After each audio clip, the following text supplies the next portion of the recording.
Hey guys, tonight we're taking a journey way back in time, all the way to the heart of the Neo-Assyrian Empire. Forget kings and queens for a minute. Tonight, you are a young boy, barely a teenager, in a bustling, brutal world. You're not a prince, you're not a soldier, and you certainly don't own any land. Instead, you're about to be given a one-way ticket to a life of service, a life with immense power but at a permanent cost.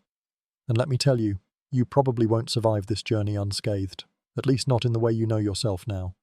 So, before you get comfortable, take a moment to like the video and subscribe, but only if you genuinely enjoy what I do here. Let me know where you're listening from in the comments and the local time. Now, dim the lights, maybe turn on a fan for that soft background hum, and let's ease into tonight's journey together. Your name, your family, your village, it all starts to feel like a distant memory, a story told about someone else. You've been selected, a word that sounds so much better than it is. You were taken from your home, perhaps sold by your parents, or maybe you were a captive of war. It doesn't matter now. What matters is the journey you are on, a long, dusty trek toward the great city. You trudge with a group of other boys, some crying, some silent, all of you bound for the same unknown fate. You've heard whispers of what awaits you, hushed words that make your stomach clench. They say you will serve the palace, the great king. You'll be a eunuch. As you approach the capital, the air grows thick with the smell of smoke and spices. The city walls loom impossibly tall, a testament to the might of the empire you are now a small part of. You see soldiers in bronze armor, their faces grim and unreadable. You pass vendors selling dates and pomegranates, their calls echoing through the narrow streets. The palace itself is a maze of sun-baked brick and grand courtyards. It feels like a city within a city, a world of its own where the rules of the outside don't apply. You are led through a series of gates, each one closing behind you with a heavy thud, sealing you off from your past life forever. It's a surreal feeling. This forced march into your new identity. You are not alone in this. The Assyrians, like many empires before and after, relied on eunuchs for a variety of roles. They were seen as ideal servants and administrators because, having been castrated, they could not produce heirs. This meant they couldn't found rival dynasties or harbour ambitions to overthrow the king and install their own son on the throne. It was a practical solution to a persistent problem of court intrigue and succession crises. Historians still argue whether the practice was primarily a matter of control or a genuine belief in the eunuch's purity and unwavering loyalty. Whatever the reason, you are now a living example of this policy. One of the quirkier details of this system is how widespread it became. While we often associate eunuchs with ancient China, the Assyrians had been doing this for centuries. The practice was so embedded in their society that even the most powerful court officials were often eunuchs. You've been told that you will be a servant, but there's a flicker of hope, a whispered rumor that some of you might rise through the ranks. Maybe, just maybe. You won't be just a palace slave forever. You could become a treasurer, a governor, or even a military commander, all without the worry of having your own bloodline to worry about. The thought is both comforting and terrifying. Your journey ends in a small then windowless room with a stone floor. You and the other boys are stripped of your rough travelling clothes. A man with a placid face and a sharp bronze knife approaches. He says nothing, his eyes cold and distant. This is it, the end of one life and the start of another. The silence in the room is broken only by the sound of your own trembling breath. It's a very simple, very brutal reality check. This isn't a fairy tale, it's just history, and for you, it's just getting started. The man with the bronze knife moves with a practiced, almost bored efficiency. You lie back on the cold stone, a feeling of numb terror creeping over you. The procedure is crude and agonizing. There are no antiseptics, no numbing agents, just a swift, sharp pain that explodes through your body. You squeeze your eyes shut, trying to retreat into a world of your own. Your mind grasps for anything else: the dusty road, the face of a parent you can barely remember, the scent of fresh bread from a village market. Anything to escape the present moment. But there is no escaping it. The pain is all-consuming. A fire in your core. You bite your lip until you taste blood. A minor distraction from the main event. You can hear the faint, distant whimpers of the other boys. You try not to make a sound. You want to be strong, to show that this cannot break you, but it does. The procedure is over in a few heartbeats. but the agony lingers. You are wrapped in rough linen bandages, which are quickly soaked with blood. The wound is cauterized, not with fire, but with a harsh, caustic substance, possibly hot ash, to stop the bleeding and, hopefully, prevent infection. It smells awful, like burnt meat and sour earth, and it makes your stomach churn. This is your first real test as a eunuch, surviving the surgery. You are then carried to a different room, a dormitory of sorts, where you are laid on a simple reed mat. You are not alone. Other boys who have just undergone the same fate lie there, some groaning, some silent. All of you a testament to the brutal demands of this empire. The next few days are a blur of pain, fever, and fear. You don't know if you'll make it. Infections are a constant, terrifying threat. Without modern medicine, a simple cut could mean a slow, agonizing death. The room is hot and stuffy. A strange, sour smell hangs in the air.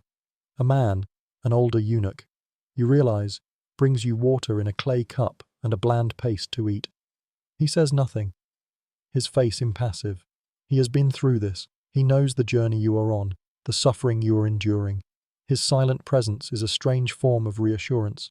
He is living proof that survival is possible.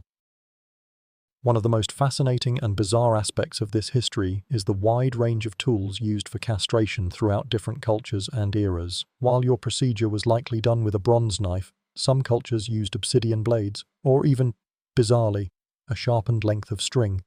The Assyrians were pragmatic. However, a sharp bronze knife was readily available and effective. It's a grisly, quirky tidbit to remember that a simple tool could alter a person's life and an entire empire's future so fundamentally. You start to notice your body changing. Your voice, which was just beginning to break, will remain a higher pitch, never fully deepening. Your muscles won't develop in the same way. You'll never grow a full beard. These physical markers will be a constant, visible reminder of your new identity. They will also be your ticket to a different kind of power. Historians still argue whether the physical and psychological effects of the surgery made eunuchs more docile and compliant or simply more focused and ambitious in other areas of life.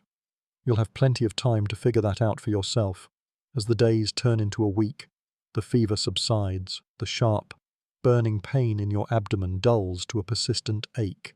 You are weak, but you are alive. Your survival is not just a personal victory, but a professional necessity. You are now a valuable commodity. You have passed the first test. You are no longer just a boy. You are a Sharu Ilani, a servant of the king. You're now a eunuch, and your long, complicated career in the heart of the Assyrian palace has officially begun. You get up from the mat, your legs shaky, and take your first steps into your new life.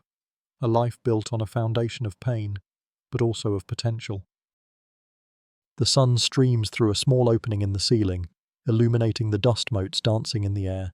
You take a slow, deep breath. You survived. Your first few days of recovery are spent in the seraglio, the eunuch quarters. It's not a luxurious place, but it's a definite step up from the cold stone room where you woke up. The air here is less stale, and you're given a fresh, coarse tunic to wear. The seraglio is a small, self-contained world within the larger palace. It's a place of quiet discipline and strict routine. You're housed with other young eunuchs, a mix of boys like you, fresh from the surgery, and older, more experienced ones who serve as your silent overseers. The older eunuchs carry themselves with an air of authority that is both unsettling and aspirational. They are living proof of what you can become if you follow the rules. The rules are simple.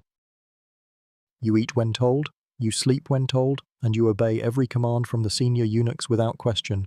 You are taught how to walk with a straight back, how to address your superiors with the proper reverence, and how to hold your tongue. Your voice, still high and childlike, is a constant source of quiet correction. You are told to speak softly, to be deferential, and to never, ever raise your voice in anger. The goal is to make you invisible, a silent, efficient shadow that glides through the palace. Serving its purpose without attracting attention, you are a tool, and you are being honed for a specific task. You are also taught the unique social hierarchy of your new world. The eunuchs are not a single, unified group. There are different ranks and different responsibilities. At the bottom are the young, newly castrated boys like yourself, known as the shamamu, or palace people. Above you are the more experienced eunuchs who manage the daily operations. At the very top, there are the rabshakeh, the chief cupbearers, who hold immense power and are often the king's most trusted advisors. This is the ultimate goal, the pinnacle of your career. It's a ladder to be climbed. And you learn very quickly to observe and assess your peers. Who is a threat? Who is a potential ally? You are no longer just a boy, you are now a player in a quiet, high-stakes game. A curious detail of this unique society is that eunuchs often adopted other eunuchs as their sons. These relationships weren't based on blood, but on mentorship and patronage. An older, established eunuch would take a younger boy under his wing, teaching him the ropes and protecting him from the harsh realities of palace life. It's a poignant and practical solution to a life stripped of traditional family structures. Historians still argue whether this practice was a genuine attempt to create a familial bond or a strategic move to build a power base within the palace. You see older eunuchs offering small bits of advice, a gesture of support that feels almost like a lifeline. You watch them closely, hoping one of them might choose you. The days blend into a monotonous rhythm of rest and instruction. You are taught basic skills: how to clean a chamber without making a sound, how to polish a bronze mirror until it shines like gold, and how to pour wine from a clay jar without spilling a single drop. These tasks seem simple, but they are tests of your patience and your ability to follow orders to the letter. You are not allowed to be clumsy, to be lazy, or to be rebellious. Your life now depends on your meticulous attention to detail. You start to recover physically, your body slowly healing from the trauma. The ache in your stomach becomes a dull memory. You've survived the worst of it. The psychological transformation, however, is a longer, more subtle process. You are learning to repress your emotions, to hide your fears, and to present a calm, impassive face to the world. You are becoming what the palace needs you to be, a blank slate upon which the king's will can be written. You are no longer your own person. You belong to the palace, to the king, and to a future you can only begin to imagine. The seraglio is not a place for idle hands. Once you are deemed healthy enough to walk without a limp and carry a clay jar without trembling, your training begins in earnest. Your first official duty is as a pashiru, a servant of the household. It's a job that sounds grander than it is. Your tasks are mundane, repetitive, and designed to teach you humility and discipline. You find yourself assigned to the kitchens, a bustling, chaotic world of sizzling meat, shouting chefs, and an endless stream of hungry mouths to feed. Your job? Fetching water. You spend your days carrying heavy clay jars from the palace's well to the kitchens. The well is a cool, dark place, and the jars, once filled, are shockingly heavy. The walk to the kitchen is long, and you have to navigate the complex maze of palace corridors, filled with courtiers, guards, and other servants. The heat of the day can be stifling, and you often feel sweat trickling down your back. It's back-breaking work, and your arms and shoulders ache with a dull, constant pain. But you do it without complaint, because complaining is not an option. You learn to balance the heavy jar on your shoulder, to walk with a steady, rhythmic stride, and to ignore the stares of those who pass you by. You are a ghost, a moving part of the palace's grand machine. This is your life now. You learn the rhythms of the palace, the daily routines of the people who live within its walls. You learn to recognize the footsteps of the high-ranking officials, the chattering of the royal women, and the silent, imposing presence of the king's personal guards. It's a very different world from the one you knew. In your village, every face was familiar. Here, you are just one of many. A nameless face in a sea of servants. It's a strange, isolating feeling, but also one of quiet safety. No one expects anything from you. Other than your labor, you are a human cog in a magnificent, yet soulless, clock. One of the curious facts about this period is the sheer size of the royal court. The Assyrian king wasn't just a ruler, he was the head of a massive, sprawling household. There were thousands of people living within the palace walls, from cooks and maids to scribes and soldiers. To manage this human ecosystem required an immense amount of organization and a highly trained staff. This is where eunuchs excelled. Their lack of family ties and their intense loyalty to the king made them perfect for managing this complex system. They could be trusted with the most sensitive information and the most delicate tasks. You see this everywhere. in the way a senior eunuch oversees the distribution of palace rations, or the way another one supervises the cleaning of the royal chambers. Historians still argue whether the vast scale of these ancient palaces was a sign of the king's power or a logistical nightmare that constantly teetered on the brink of collapse. For you, it's just a reality. You are a part of a well-oiled machine, and your job is to make sure it keeps running smoothly. It's a role with no glamour, but with a deep, quiet importance. Without the constant stream of water you and others like you provide, the kitchens would grind to a halt, the palace would not function. You are the invisible foundation of the king's power.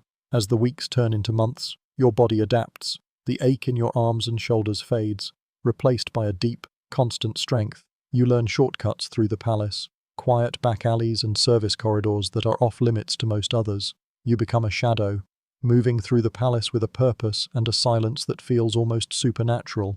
Your new life is not a life of freedom, but it is a life of purpose. It's a far cry from the life you lost, but it's a life you are learning to endure, and maybe, just maybe, thrive in.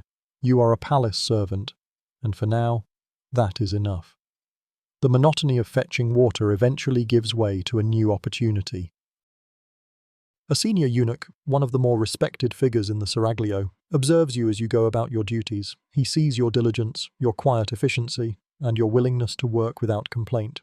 One day, he stops you and looks you over.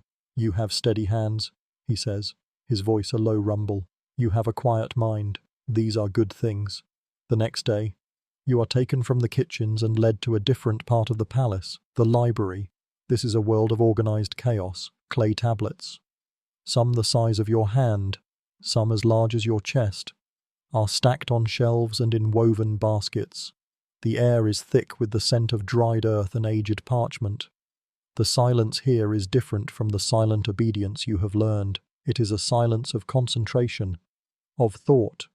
Your new job is to assist the scribes, the intellectual elite of the palace. It's a huge jump in status. Instead of carrying water, you are now responsible for organizing, cleaning, and moving the tablets that contain the wisdom of the empire. Your hands, once calloused from carrying heavy jars, now become accustomed to the smooth, cool surfaces of the clay tablets. You learn the proper way to handle them, to prevent chipping or breaking. You learn the basic cataloging system, a surprisingly complex method of stacking and shelving based on subject matter. You move from a physical laborer to a librarian's apprentice, and with that, you are given a gift that very few in your world ever receive. You are taught to read. The senior scribe, a eunuch with a kind but stern face, takes you aside each evening after your work is done. He teaches you the intricate wedge-shaped symbols of cuneiform. You learn to recognize the signs for a house, a king, a field, a river. The process is slow and frustrating at first. The symbols all look the same. You scrape your own practice signs into a piece of soft clay, and he gently corrects your mistakes, showing you how to hold the stylus, how to apply the right pressure. The symbols seem to dance and swirl on the tablet, a secret language that is slowly, painstakingly being revealed to you. This is the key to your future. Literacy in ancient Assyria was an incredibly rare skill, reserved for a tiny elite.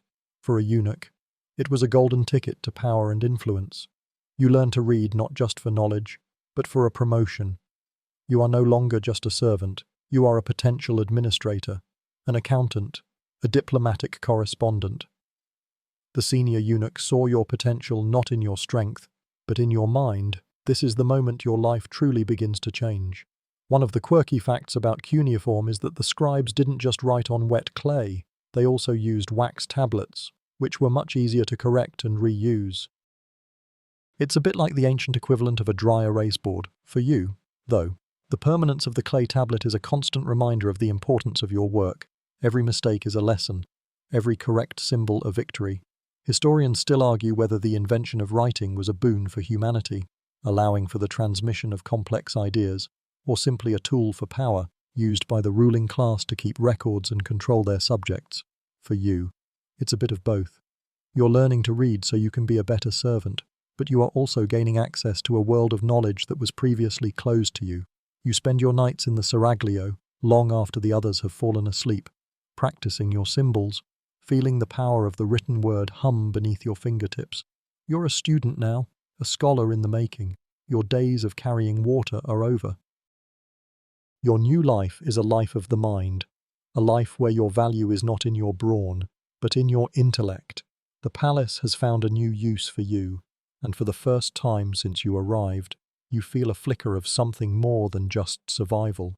You feel purpose. Your education in cuneiform is a painful but rewarding journey as you learn to read and write. Your senior mentors, the scribes, also teach you the history of your new station in life. You learn that the practice of castration is not a recent Assyrian invention. It's an ancient tradition, one that stretches back to the very dawn of civilization. They tell you stories of the Sumerians, the predecessors to the Assyrians, who also employed eunuchs in their temples and palaces. The practice was a sort of social technology, a brutal yet effective way of ensuring loyalty and preventing the kind of dynastic strife that could tear an empire apart. You learn that the Sumerians, who developed the world's first writing system, also created the first known bureaucracies, and they saw eunuchs as ideal bureaucrats. Eunuchs could manage temple finances, oversee large-scale construction projects, and act as diplomatic envoys without the distractions of family allegiances or personal ambition. They were seen as being entirely devoted to their god or their king. For the Sumerians, the eunuch was a tool of good governance, a human failsafe against the chaos of ambition. This practice then spread from Sumer to other empires, including the Hittites and the Egyptians, before finding its most sophisticated and pervasive use here, in the Neo-Assyrian Empire. This broad historical context gives you a deeper understanding of your own place in the world. You are not just a palace servant, you are part of a long and unbroken lineage of administrators and advisors who have helped to build and maintain the great civilizations of the Near East. The quirky, almost unbelievable fact is that some of these early eunuchs were used to sing in the temple choirs. Their high, unbroken voices were believed to be particularly pleasing to the gods. You can almost imagine it. A choir of young men singing ancient hymns, their voices echoing through the hallowed halls of a temple built thousands of years before you were even born. It's a strange mental image, a jarring contrast to the brutal reality of your own experience. Historians still argue whether the origins of castration were tied more to ritual and religion or to politics and power. Were early eunuchs sacrifices to the gods? Or were they simply a practical solution to a human problem? For you, the distinction is meaningless. You are a tool for power, a means to an end. The reasons for your existence are less important than your function within the palace. You are a walking testament to the longevity of the practice and the effectiveness of a system that sees human beings as assets to be managed. As you learn more about the history of your condition, you also gain a new perspective on the world. You're no longer just a boy who was taken from his home. You are a part of a much larger story, a narrative that has been unfolding for thousands of years. The knowledge that you are a part of this ancient tradition gives you a strange sense of purpose, a feeling that your suffering is not without meaning. It connects you to something bigger than yourself, something that transcends the physical pain and the emotional isolation you feel. You are a link in a chain of history, a human record of an ancient tradition. You learn to embrace your identity, not as a victim, but as a survivor. You are a eunuch, and your life, far from being over, is just beginning to take on a profound historical significance. You're a part of the past, and you're now helping to shape the future of the Assyrian Empire. Your life as a librarian's apprentice, while seemingly peaceful, is not without its own brand of danger. The palace is a labyrinth of power, and every person you encounter, from the lowest scullery maid to the highest-ranking official, is a potential pawn in a larger game. Your first real lesson in court intrigue doesn't come from a book, but from a hushed conversation you overhear in a dimly lit corridor. You are retrieving a set of administrative tablets for your mentor when you hear two senior officials speaking in urgent whispers. They are not eunuchs. They are men with beards and deep voices. Their faces grim. They speak of a new tax, one that the king has just proposed, a heavy burden on the merchants of the city. You hear one man, a high-ranking nobleman, express his concern that the merchants will not stand for it. The other, an official from the treasury, dismisses his fears, saying the king's will is absolute. You listen closely, not just to their words, but to the tension in their voices. It's a quiet power struggle, one that is not being fought with swords, but with words and political maneuvering. You realize that the king's power is not a simple, unassailable thing. It is a delicate balance, a constant negotiation between the monarch and the powerful people who surround him. This is your first glimpse into the true nature of power in the Assyrian court. It is a slow, methodical game of chess, and you are just a small, insignificant piece on the board. You learn that what is said in public is often a far cry from what is said in private. You learn that a polite smile can hide a dagger, and you learn that your knowledge of cuneiform, your ability to read and write, gives you a unique advantage. You can read the tablets, you can understand the king's decrees, and you can see the tensions and alliances hidden between the lines. It's like having a secret key to a world that is closed to most. You begin to understand that knowledge is not just a tool for work, but a weapon for survival. A quirky historical fact is that the Assyrians were pioneers of a sort of early warning system. They would place spies and informants in neighboring territories to report on potential threats. These reports, often written on clay tablets, would be delivered to the king's court, and were likely read and analyzed by scribes and high-ranking eunuchs. It's a testament to the empire's paranoia, but also to its sophistication. It was a kind of intelligence network that was centuries ahead of its time, and you now have the skills to become a part of it. Historians still argue whether the paranoia of the Assyrian kings was a reasonable response to a dangerous world or an internal flaw that eventually led to their downfall. For you, it's just the air you breathe. You have to be paranoid to survive.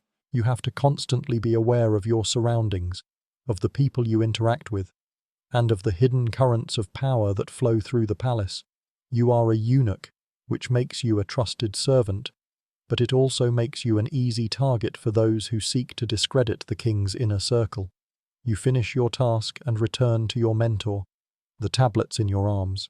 You say nothing of what you've heard. You have learned your first, most important political lesson: discretion is a shield. Your new life is not just about learning to read and write. It's about learning to be silent, to observe, and to understand the unseen forces that shape the destiny of an empire. Your life as a eunuch has become a high-stakes game of survival, and you are now officially a player. Your mastery of cuneiform opens up new doors, and your quiet discretion in the face of political intrigue does not go unnoticed. Your mentor, the senior scribe, recommends you for a new position. You are to be an apprentice accountant in the palace treasury. The world of clay tablets is no longer about stories and hymns. It is about numbers and figures. Your new life is a world of receipts, ledgers, and inventories. You learn to record every incoming tribute, every outgoing payment, and every item stored in the vast royal storerooms. You spend your days surrounded by tablets detailing the wealth of the empire. You read about the thousands of cattle and sheep that are brought in from the provinces, the countless bushels of grain and barley that fill the silos, and the hundreds of bronze and iron tools that are forged for the army. You are not just reading a list of items. You are reading a record of the empire's power and its vast resources. You learn to use a stylus to make small, precise marks on the wet clay, recording every transaction with a meticulous accuracy that would make a modern-day accountant weep with joy. The numbers are staggering, a testament to the might of the Assyrian state. You quickly learn that numbers don't lie, and they don't have hidden agendas. Unlike the people you serve, your new life is a deep dive into the practicalities of empire. You learn to calculate the value of a bolt of linen, the cost of a silver cup, and the amount of food needed to feed 1,000 soldiers on the march.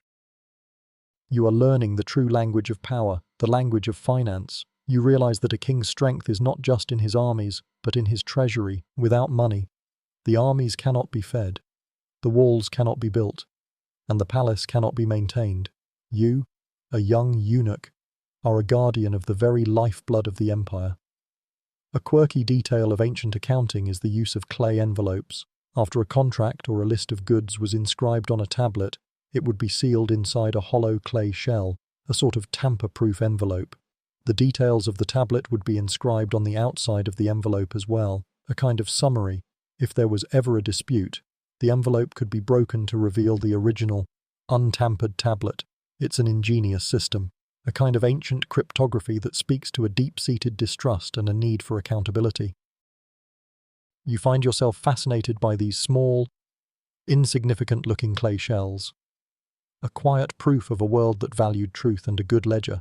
Historians still argue whether the Assyrian Empire's reliance on tribute and plunder as its primary source of income was a sustainable model.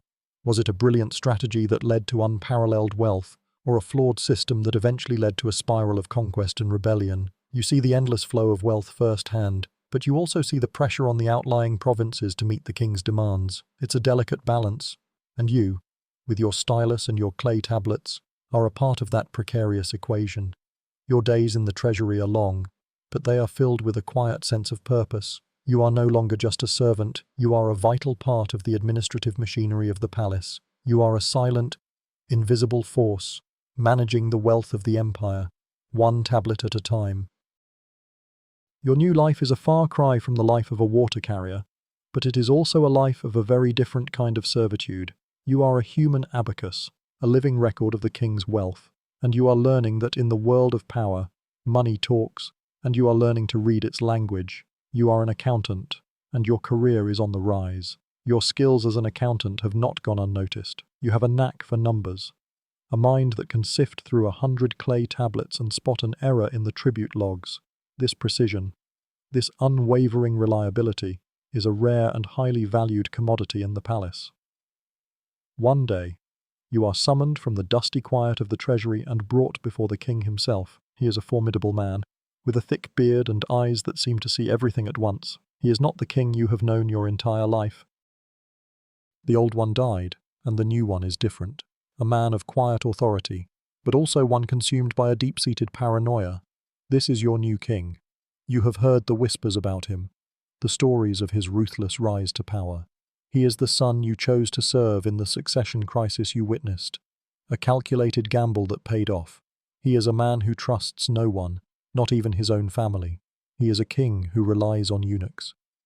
And you are about to become one of his most trusted.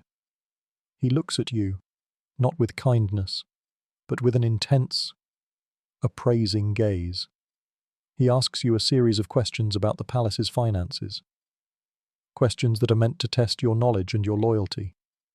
You answer them with a quiet confidence, reciting the numbers and the figures from memory. You feel like a well-trained dog performing a trick, but you also feel a strange sense of pride. You are a useful tool, and you are being used by the most powerful man in the world. He is not just paranoid, he is constantly on edge.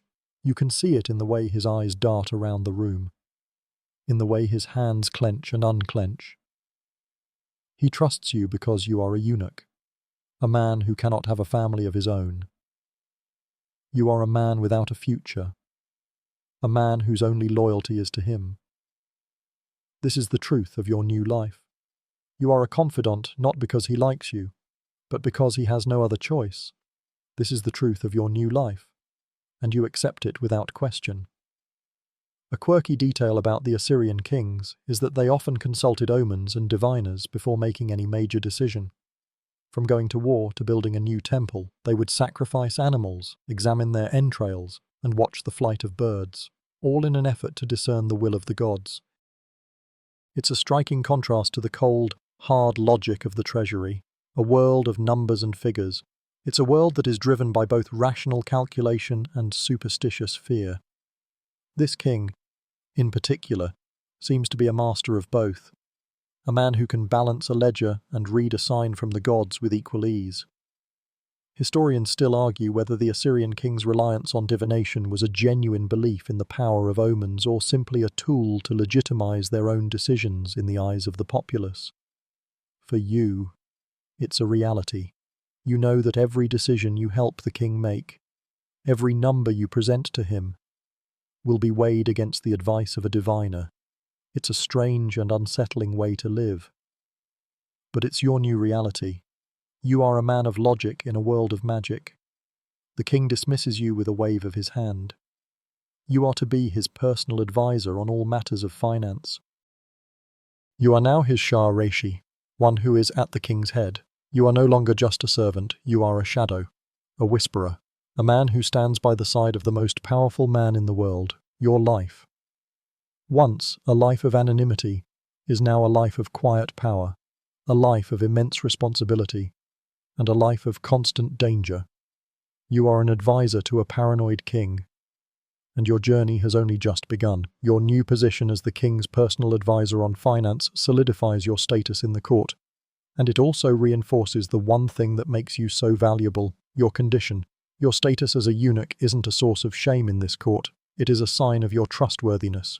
It's the elephant in the room that no one mentions, but everyone is acutely aware of. The king trusts you precisely because he believes you pose no dynastic threat. Your inability to produce an heir is seen as a kind of political purity, a guarantee that you won't be tempted to use your position to create a competing power base. This is the great paradox of your life. You are powerless in the most fundamental way, yet this very powerlessness gives you a different kind of power. The noblemen who surround the king, with their impressive beards and their long family histories, are always a potential threat. They have sons and brothers and nephews who could one day challenge the king's authority. They have ambitions that extend beyond a single lifetime, ambitions that are tied to their bloodline. You have no such ambitions. Your loyalty is not divided. It is a single, unwavering devotion to the man who holds your life in his hands. You are his shadow, his silent partner in power, and your barrenness is your greatest asset. This belief in the eunuch as a trustworthy, uncorruptible official was a widespread idea in many ancient empires. The Roman historian Ammianus Marcellinus, writing centuries after the Assyrian Empire had fallen, noted that eunuchs were often put in charge of the royal treasury because their fidelity was seen as being less likely to be compromised by familial ties. It was an idea rooted in pragmatism, a logical solution to the persistent problem of court intrigue. This is a mainstream historical fact that you are now living. The logic is as cold and efficient as the palace's accounting system. A fringe tidbit about this belief is that some cultures, particularly in East Asia, believed that eunuchs possessed special magical or spiritual powers due to their altered state. They were sometimes seen as being closer to the divine, unburdened by the earthly desires and aversions of ordinary men. While this isn't a belief you encounter in the starkly pragmatic world of the Assyrian court, it's a fascinating reflection of how different societies have tried to make sense of your condition. Historians still argue whether the trust placed in eunuchs by rulers was truly justified or simply a convenient narrative to justify a brutal practice. Did the psychological trauma of castration make eunuchs more submissive and loyal? Or did it make them more cunning and resentful, simply better at hiding their own ambitions? You look around the palace at the other eunuchs, some old and wizened, others young and filled with an unsettling intensity. You know the answer isn't simple. Each of you is a universe of your own, a mix of loyalty and resentment, of ambition and resignation. Your new life as the king's advisor is a delicate dance. You must be present, but not too present. You must be knowledgeable, but not too knowledgeable. You must be useful, but never a threat. You must navigate the shifting sands of court politics with a quiet humility, always remembering that your value lies in your lack of a future you will never have. The king trusts you because he believes you have nothing to gain by betraying him. You are a living example of this cynical but effective logic. A man whose greatest strength is a permanent, physical weakness. Your role as the king's trusted advisor on finance expands, and one day, he gives you a new responsibility. You are to accompany a diplomatic envoy to the neighboring kingdom of Elam. The news is both thrilling and terrifying. Your days of carrying water and counting tablets are a distant memory. You are now a diplomat, an official representative of the Assyrian Empire. The journey is long and perilous, a 3-week trek across harsh deserts and rugged mountains. You are part of a small caravan of guards, scribes, and servants, all led by a high-ranking military commander. The journey is an education in itself. You see the world beyond the palace walls for the first time in years. You see the vast, empty landscapes that make up the empire's borders, the small, isolated villages that pay tribute to your king, and the ancient ruins of cities that have long since been forgotten. You learn to ride a horse, to sleep under the stars, and to tell the difference between a simple sand dune and a looming storm. You are no longer just a palace creature, you are a traveller, a man of the world, but you are also a diplomat, and your main job is to ensure the gifts and tribute you are carrying for the Elamite king are delivered safely. These are not just trinkets, they are a display of the Assyrian Empire's wealth and power: gilded daggers, silver cups, and intricately carved lapis lazuli. Your journey is a high-stakes mission. A single ambush could mean the loss of not just the gifts, but of the peace treaty you are there to negotiate. You watch the guards, their faces grim and alert, their hands never far from their swords. You are a silent observer, a man of quiet authority, but you are also acutely aware of your own vulnerability. You are a eunuch, a man of the court, and you are far from the safety of the palace walls. It's a sobering reality. A quirky detail of ancient diplomacy is the use of elaborate written contracts. The treaties you are carrying are not just a simple promise. They are inscribed on clay tablets in both Assyrian and Elamite, with a long list of gods from both pantheons invoked as witnesses. It is a legal and spiritual agreement, a testament to the belief that the gods would punish anyone who broke the treaty. It's a fascinating blend of practicality and superstition, and you find yourself humbled by the weight of these tablets. They are more than just words, they are the fate of two nations. Historians still argue whether these treaties were a genuine attempt at peace or simply a temporary pause in a cycle of endless conflict. Were they a tool for mutual understanding or a cynical way for one empire to buy time before launching its next invasion? You don't know the answer. All you know is that you are a small part of this larger game. A silent courier of a peace you are not sure will last. You are a diplomat.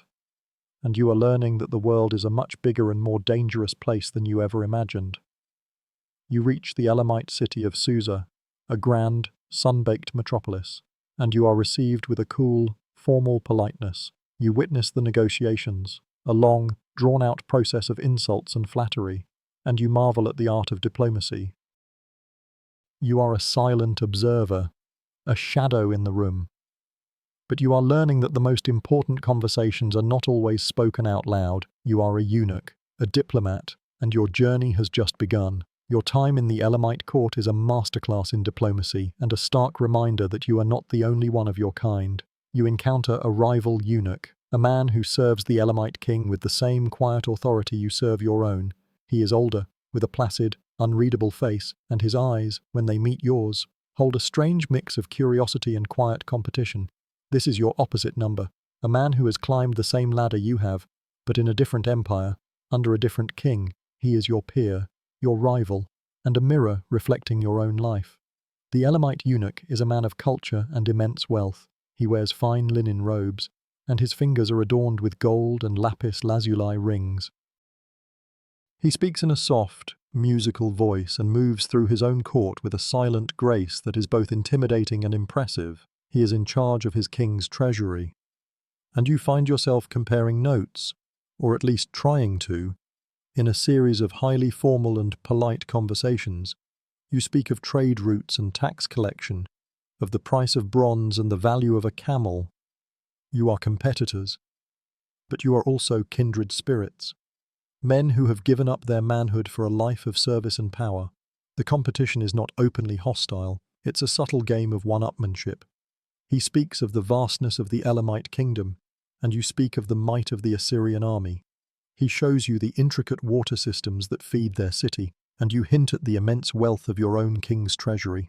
It's a silent battle for prestige and influence, and you are both players in the game. You realize that your life is not a unique tragedy, it is a universal one, a well-worn path that has been trod by many others. This is a very humbling thought.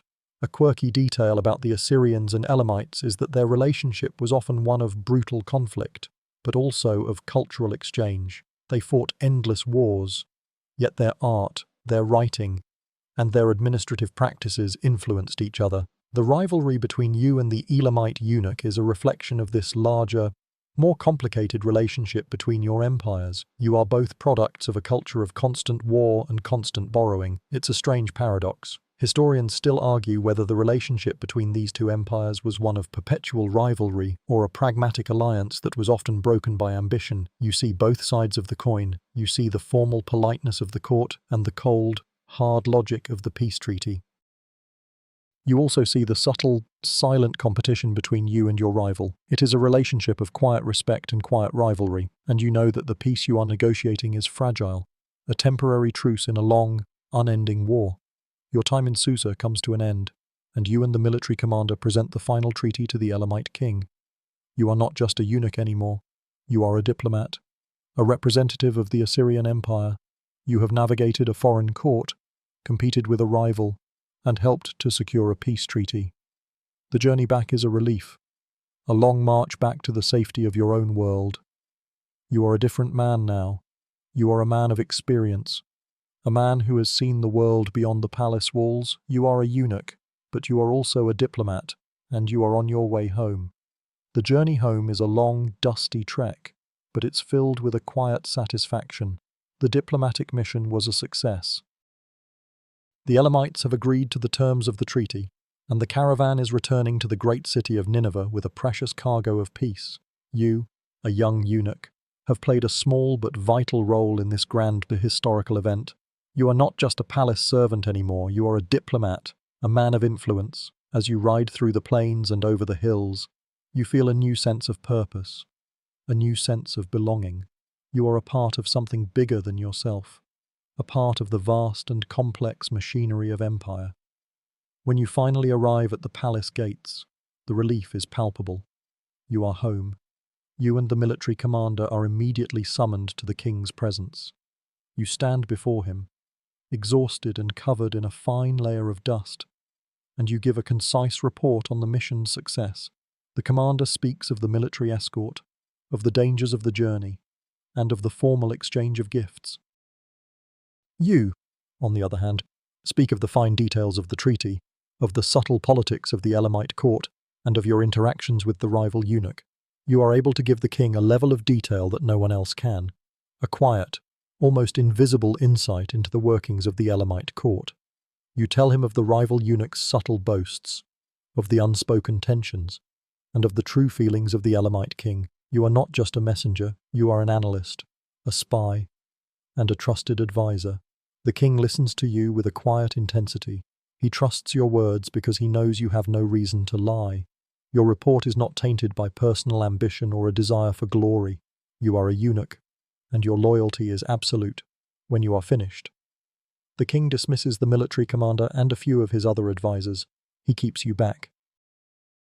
He asks you more questions about the rival eunuch, questions about the Elamite king's health, questions about the strength of their army. You answer each one with a quiet confidence, your mind a steel trap of information. As a result of your invaluable service, the king bestows upon you a great honor. You are to be promoted to a new rank. You will now be a rabshak, a chief cupbearer. This is the highest rank a eunuch can achieve, a position of immense power and prestige. You will no longer just be a financial advisor. You will be the king's most trusted confidant, the man who stands by his side in all matters of state. It's a surreal moment, a complete transformation from the young, frightened boy who arrived at this very palace just a few years ago. Historians still argue whether the title Chief Cupbearer was a literal description of a man who served wine or a symbolic title for a trusted confidant who held the king's life in his hands.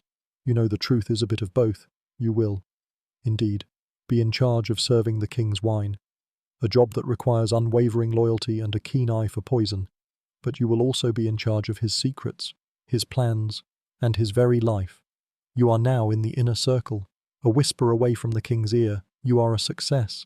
You are a rabshak. Your new life is a life of immense power, but it is also a life of immense danger. Your enemies are no longer just other servants. They are the most powerful men in the empire, and they will be watching your every move. You are a eunuch, a cupbearer, and a confidant, and you have reached the pinnacle of your career. Your new title, Rabshak, grants you access to the most privileged and dangerous part of the palace, the royal harem. This is a world of exquisite luxury and constant paranoia, a self-contained universe of the king's wives, concubines, and royal children.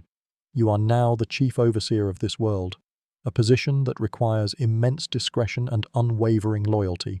Your new role is a testament to the king's profound trust in you. A eunuch is the only one who can be trusted in this sacred and sensitive space. A bearded man would be seen as a threat, a potential usurper of the king's bloodline. You, however, are a non-entity, a living guarantee that the purity of the royal line will be preserved. You are introduced to the royal women. They live in a separate wing of the palace, a place of stunning beauty, filled with fragrant gardens, marble courtyards, and rooms adorned with intricate murals and expensive fabrics.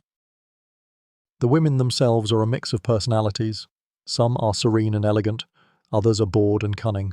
They are not just wives and mothers, they are also a force in court politics, a web of alliances and rivalries that you must now navigate with extreme caution.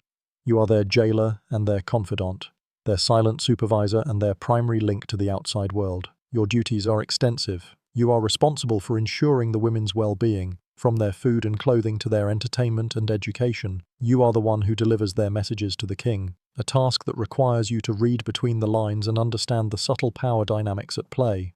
You are the one who oversees the royal children, ensuring they receive the best education and are cared for with the utmost diligence. This is a job that is both mundane and immensely important. A single mistake, a single act of indiscretion, could mean your life. A mainstream historical fact is that the role of eunuchs in guarding the harem was a common practice across many ancient empires, from Assyria to China. The reasoning was always the same. A man who could not procreate was the ideal guardian of the king's bloodline. This practice, while brutal, was seen as a necessary part of maintaining political stability and ensuring the legitimate succession of the royal family. It's a pragmatic and chilling solution to a persistent human problem.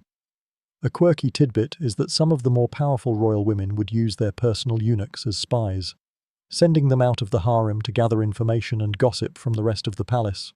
Your very presence in the harem, a place where no other men are allowed, makes you a valuable source of intelligence. You are a human conduit, a whisperer of secrets, and you must always be on your guard, knowing that every word you speak could be used against you. Historians still argue whether the royal women of Assyria were powerless prisoners or influential political players who used their unique position to shape the destiny of the empire. You see the truth firsthand. They are both. They are confined. But they are not powerless. They have their own agendas, their own rivalries, and their own subtle ways of influencing the king. You are now in the center of this delicate, dangerous game. A eunuch, a cupbearer, and a guardian of the most sensitive secrets of the court. Your life has just taken a dramatic turn, and you must learn to navigate this new, intricate world with caution. Your days in the harem are a study in contrasts. On the surface, it is a world of incredible opulence and peace. The air is always perfumed with the scent of jasmine and myrrh. The fountains trickle with a soothing rhythm. The women move through the courtyards like silent, beautiful birds in gilded cages. They wear fine linen robes. Their hair is intricately braided, and their hands are adorned with henna. Yet beneath this tranquil exterior, there is a constant hum of tension, a quiet, subtle struggle for influence and favor. You are now the primary observer of this delicate and dangerous dance. You spend your days among them, a silent, watchful presence. You hear the whispers of gossip and the carefully worded compliments that mask veiled insults. You see the subtle alliances being formed and the quiet rivalries that simmer just below the surface. A younger wife might try to undermine an older one by revealing a small indiscretion. A concubine might try to gain the queen's favor by gossiping about a rival. You are a silent confidant, a keeper of secrets, a man who knows all the hidden currents of this world but can never truly be a part of it. The daily lives of these royal women are often a study in boredom.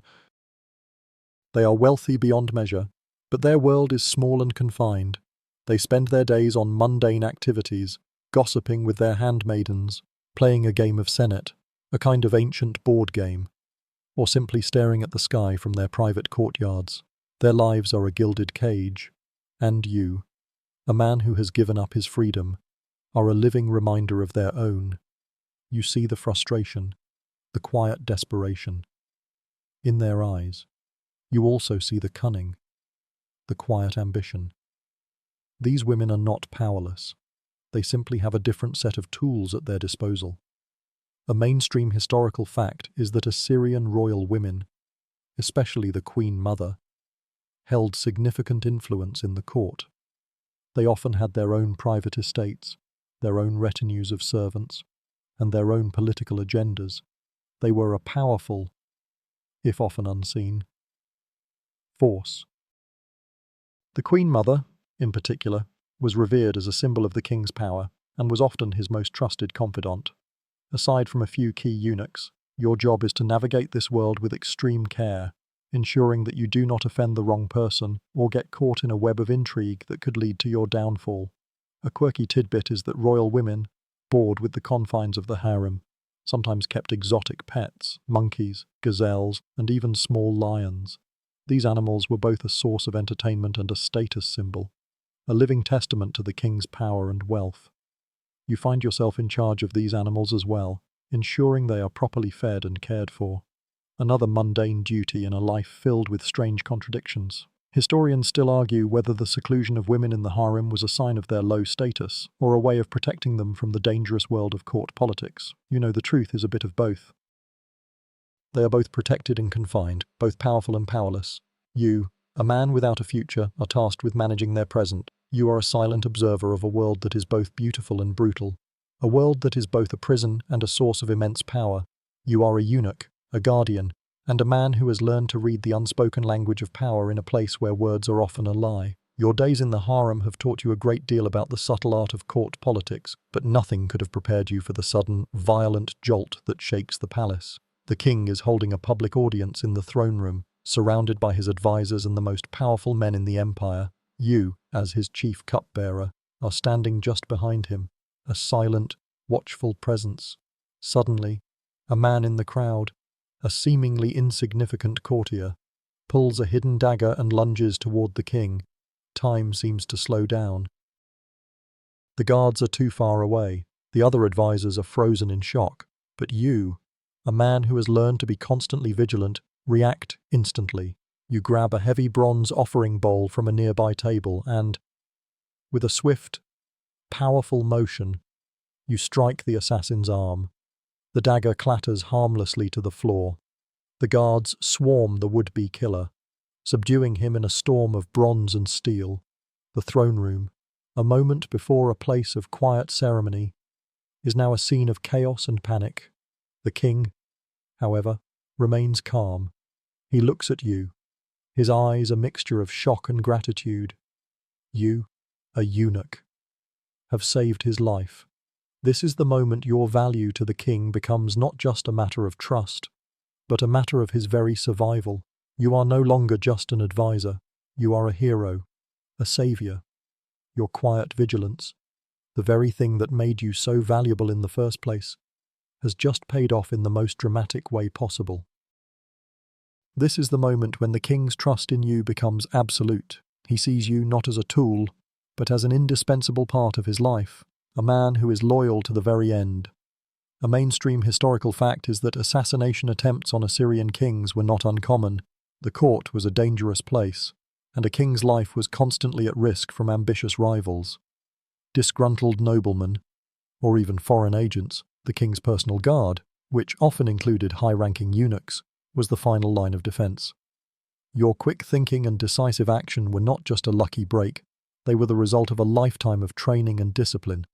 A quirky tidbit is that after a successful assassination attempt was foiled, the king would often reward the person who saved his life with a great deal of wealth and land. You find yourself the recipient of such a reward, a vast estate on the outskirts of the city, with a small army of servants to manage it.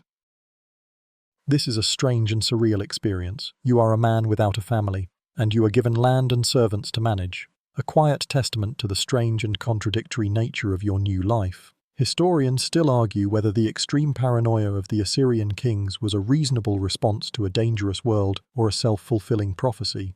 Did their fear of assassination lead to a culture of intrigue and violence? Or was the violence a natural consequence of the ruthless system of power they had created? You see the truth firsthand. You are a product of this paranoia, a man who has learned to be constantly on guard, and your vigilance has just saved the empire. You are a eunuch, a hero, and you are now more powerful than you ever thought possible. Your fame as the king's savior spreads throughout the palace, but your new status does not change your responsibilities. In fact, it only intensifies them. The king's trust in you is now absolute, and he gives you a new, more personal task. You are to oversee the education of his many children. You are to be their guardian, their teacher, and their role model.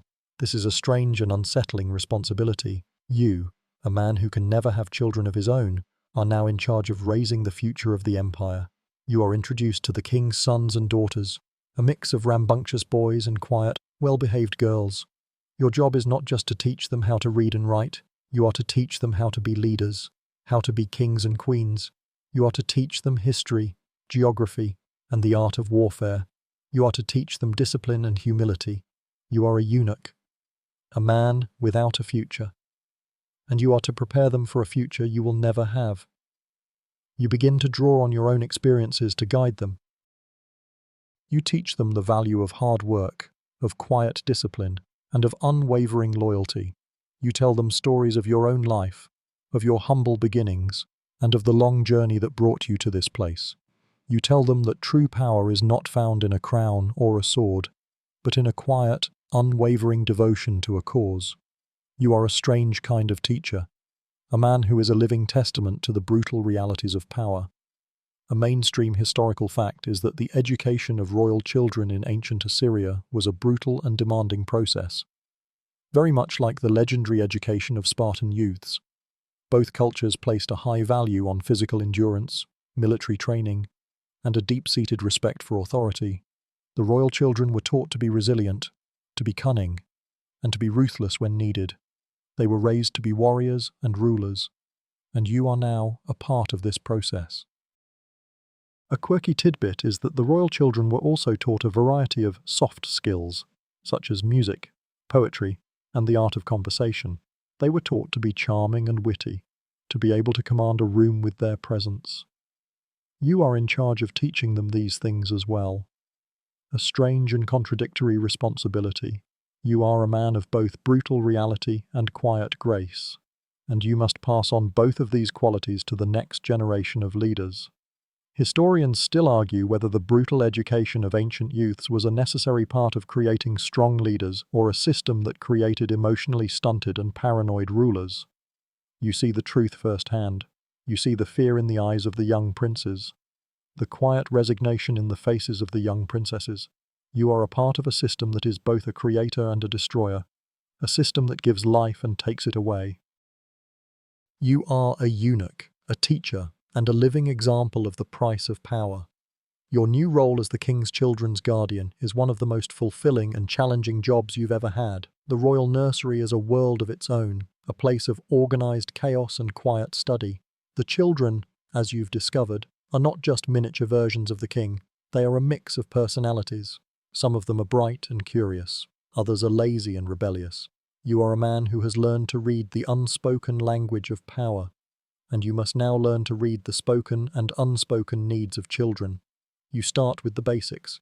You teach them how to read and write, using the same meticulous, patient method your own mentor used on you. You teach them the history of the empire, the long, bloody story of conquest and power.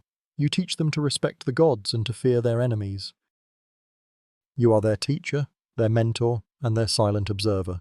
You watch them as they learn, as they grow, and as they slowly begin to understand the immense responsibility that awaits them. Your days are filled with the sound of young voices reciting ancient texts, of small hands learning to form the intricate symbols of cuneiform on wet clay. You also teach them the art of observation, the quiet vigilance that has served you so well in your own life. You take them on walks through the palace, pointing out the subtle cues that reveal the true nature of the people around them. You teach them to read a face, to understand a gesture, to see the hidden currents of power that flow beneath the surface of the court. You are teaching them to be more than just rulers. You are teaching them to be survivors. A mainstream historical fact is that the education of royal children in ancient Assyria was often a collaborative effort, with a variety of tutors and specialists teaching different subjects. You, as the chief guardian, are in charge of coordinating all of these efforts. You are a silent, invisible hand, guiding the education of the future of the empire.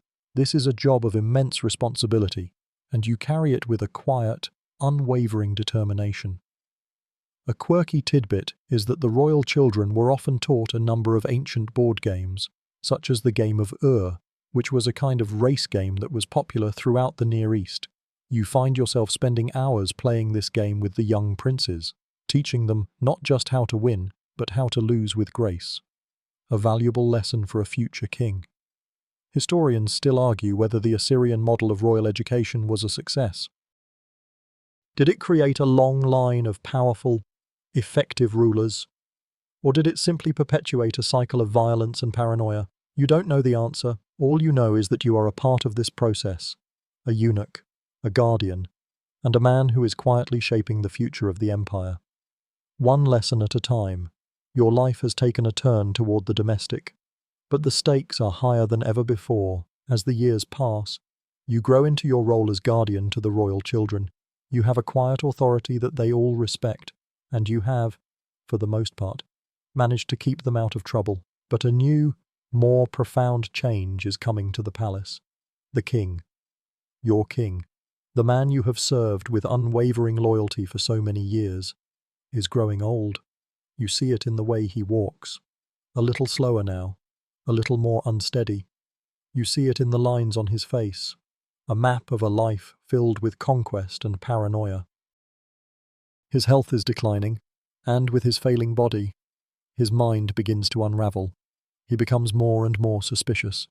He begins to see enemies where there are none. A sudden cough from a courtier is a sign of a poisoning attempt. A whispered conversation between two noblemen is a conspiracy. He relies on you more than ever now, his most trusted confidant. He asks you to taste his food before he eats it, to drink his wine before he does. He trusts you with his life, a testament to the strange and contradictory nature of your relationship. You are his shadow, his whisperer, his last line of defense against a world that he no longer trusts. You have learned to read his moods, to understand his quiet fears, to anticipate his every need. You are not just a servant, you are a caretaker, a man who is watching over the final days of a great king. You are a man who knows that with the king's death will come a new round of political chaos, a new struggle for power, and a new test of your own survival.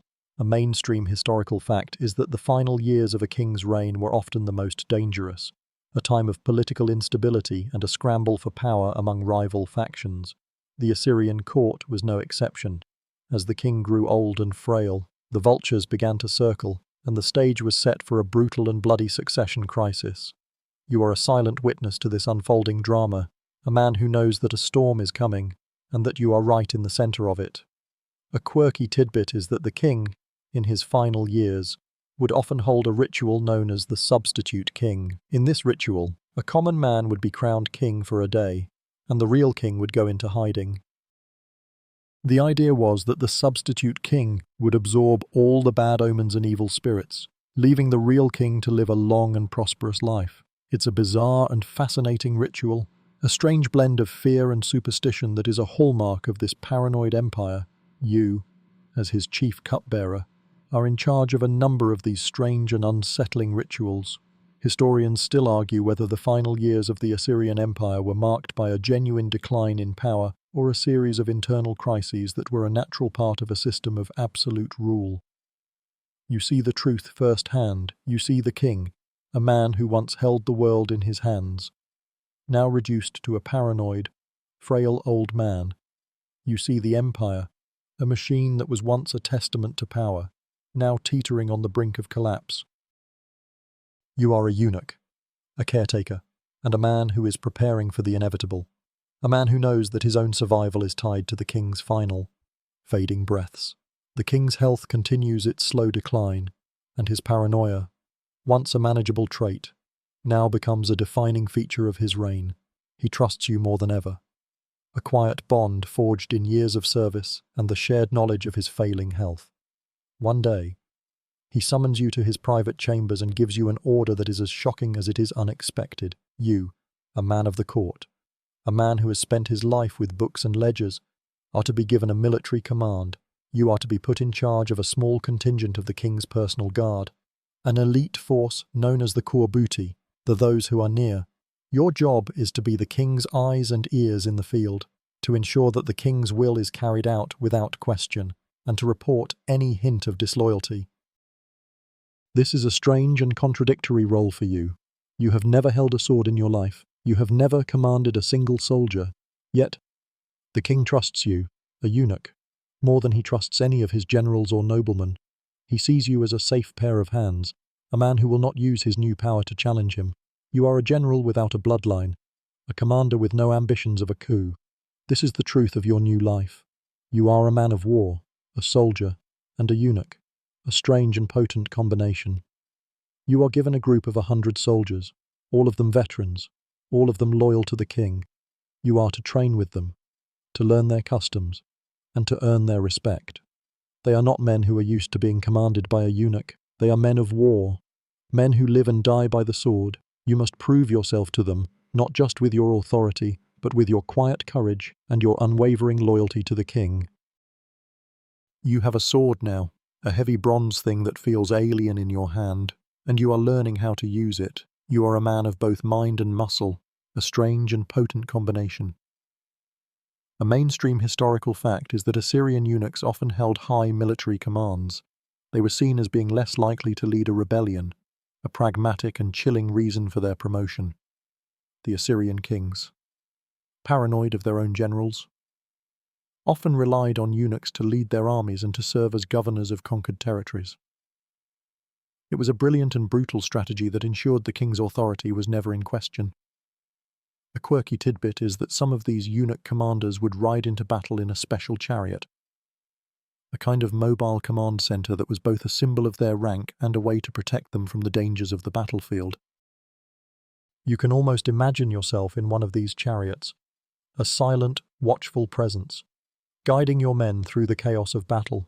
Historians still argue whether the promotion of eunuchs to military command was a sign of the Assyrian Empire's strength or a symptom of its deep-seated paranoia. Did it create a more loyal and effective army, or did it simply sow the seeds of resentment among the noblemen who were passed over for promotion? You don't know the answer. All you know is that you are a general now, a eunuch with a sword, and you are on your way to a new kind of battlefield. Your new life as a military commander is a strange and difficult one. The men under your command are initially skeptical. You, a man with a soft voice and a clean tunic, are a far cry from the grizzled, battle-hardened veterans they are used to. You have to earn their respect, not with a show of force, but with a display of quiet competence. You learn to read a map, to understand the logistics of a march, and to appreciate the importance of a well-stocked supply train. You are a general now, and you are learning that a battle is won long before the first sword is drawn. Your first taste of combat is not a glorious, bloody spectacle. It's a minor border skirmish, a small, inconsequential conflict on the fringes of the empire. You and your men are sent to deal with a rebellious chieftain, a man who has refused to pay his tribute to the king. You lead your troops on a long, hot march, and you arrive at the chieftain's village, a collection of mud brick huts and a small, hastily built wooden stockade. There is no glorious charge, no clash of swords. You simply lay siege to the village, a slow, methodical process of attrition. You use a series of simple but effective tactics. You cut off their water supply. You send in a small group of archers to harass them. You wait. The chieftain, a man of limited resources and even more limited patience, eventually surrenders. You take him captive and bring him back to the palace, a quiet victory that speaks more to your strategic mind than to your physical prowess. Your men, who were initially skeptical, now look at you with a newfound respect. You are a leader, a man who can win a war without shedding a single drop of blood. A mainstream historical fact is that Assyrian military tactics were not just about brute force. They were also about psychological warfare, about demoralizing the enemy and forcing a surrender. They were masters of siege warfare, a slow, methodical process that was as much about patience as it was about power. You are a living testament to this truth. You are a man who can win a war not with a sword, but with a mind. A quirky tidbit is that the Assyrians would sometimes use a kind of ancient propaganda to demoralize their enemies. They would send in a scribe to write a message on a clay tablet and have it delivered to the enemy, threatening them with a long, agonizing siege and promising them a fate worse than death. It was a kind of psychological warfare that was both chilling and effective. Historians still argue whether the Assyrian Empire's reputation for brutality was a calculated tool of conquest or a genuine reflection of their culture. You see both sides of the coin. You see the cold to calculated logic of the siege and the quiet, almost gentle way you handled your first military command. You are a man of both peace and war, a eunuch who is learning to lead with a mind and not just with a sword. Your life as a military commander is short-lived, but it is a vital part of your transformation. You return to the palace a different man, a man who has seen the world beyond the court, a man who has commanded men and won a quiet victory. But your victory is overshadowed by a greater reality, the king. Your king is on his deathbed. His breaths are shallow and raspy. His eyes, once so full of a fierce and paranoid light, are now clouded and distant. He is a ghost of the man he once was, a frail, dying monarch in a palace filled with vultures. The palace is a place of quiet, tense anticipation. The noblemen and the king's sons are no longer bothering to hide their ambitions. They hold hushed, conspiratorial meetings in the private courtyards. They send out their own spies and informants, and they try to buy the loyalty of the soldiers and the court officials. You, as the king's most trusted advisor, are in the center of this storm. They all know that you are the last, most powerful person to have the king's ear. They all want you on their side. You are a man of both immense power and immense vulnerability. You are a eunuch, a man without a family, and you are being pulled in 100 different directions. The king's eldest son, a man of quiet cruelty, promises you a great deal of wealth and power if you support him. The youngest son, a man of cunning and charisma, promises you a long and prosperous career if you choose his side. The noblemen, each with their own candidate for the throne, make their own veiled threats and promises. You, a man who has learned to read the unseen currents of power, must now make the most important decision of your life. Your survival depends on it. A mainstream historical fact is that the death of a king in ancient Assyria was almost always followed by a violent succession crisis. The Assyrian throne was not automatically passed down from father to son. The king, in his final days, could choose a successor from among his many sons, and the chosen heir would then have to fight to secure his claim. This was a system that was both a test of a man's strength and a recipe for civil war. You are a silent witness to this brutal, unyielding tradition. A quirky tidbit is that the Assyrian kings would sometimes have their sons take an oath of loyalty to the chosen heir, a kind of binding contract that was meant to prevent a succession crisis. These oaths, inscribed on clay tablets, were a fascinating mix of legal and religious power. They were meant to bind the sons not just to their father, but to their gods. You know that these oaths are meaningless now. The lure of power is a far more powerful force than any oath or any god. Historians still argue whether the violent succession crises of the Assyrian Empire were a sign of a flawed political system or a necessary part of creating a strong, ruthless ruler. You see the truth firsthand. You see the king, a man who has spent his life building an empire, now watching it crumble around him. You are a eunuch, a man without a bloodline, and you are about to choose which bloodline will rule the empire. A choice that will determine not just your own fate, but the fate of a nation. The king takes a long, ragged breath, and you know the time for a decision is at hand. The king's final, laboured breaths are a signal, a starting gun for the coming chaos. The palace, once a place of quiet, tense waiting, erupts into a whirlwind of political intrigue. The king's sons and their factions, no longer content with hushed whispers, openly vie for power. The eldest, a brutal and ambitious man, has the support of a number of powerful generals and noblemen. The youngest, a charismatic but volatile prince, has the backing of the Queen Mother and a number of influential court officials. You, as the king's chief cupbearer, are the most sought-after prize in this high-stakes game. You are summoned by both sides, and you listen to their pleas and their veiled threats with a quiet, impassive face. The eldest son promises you a grand estate and immense power if you help him secure the throne.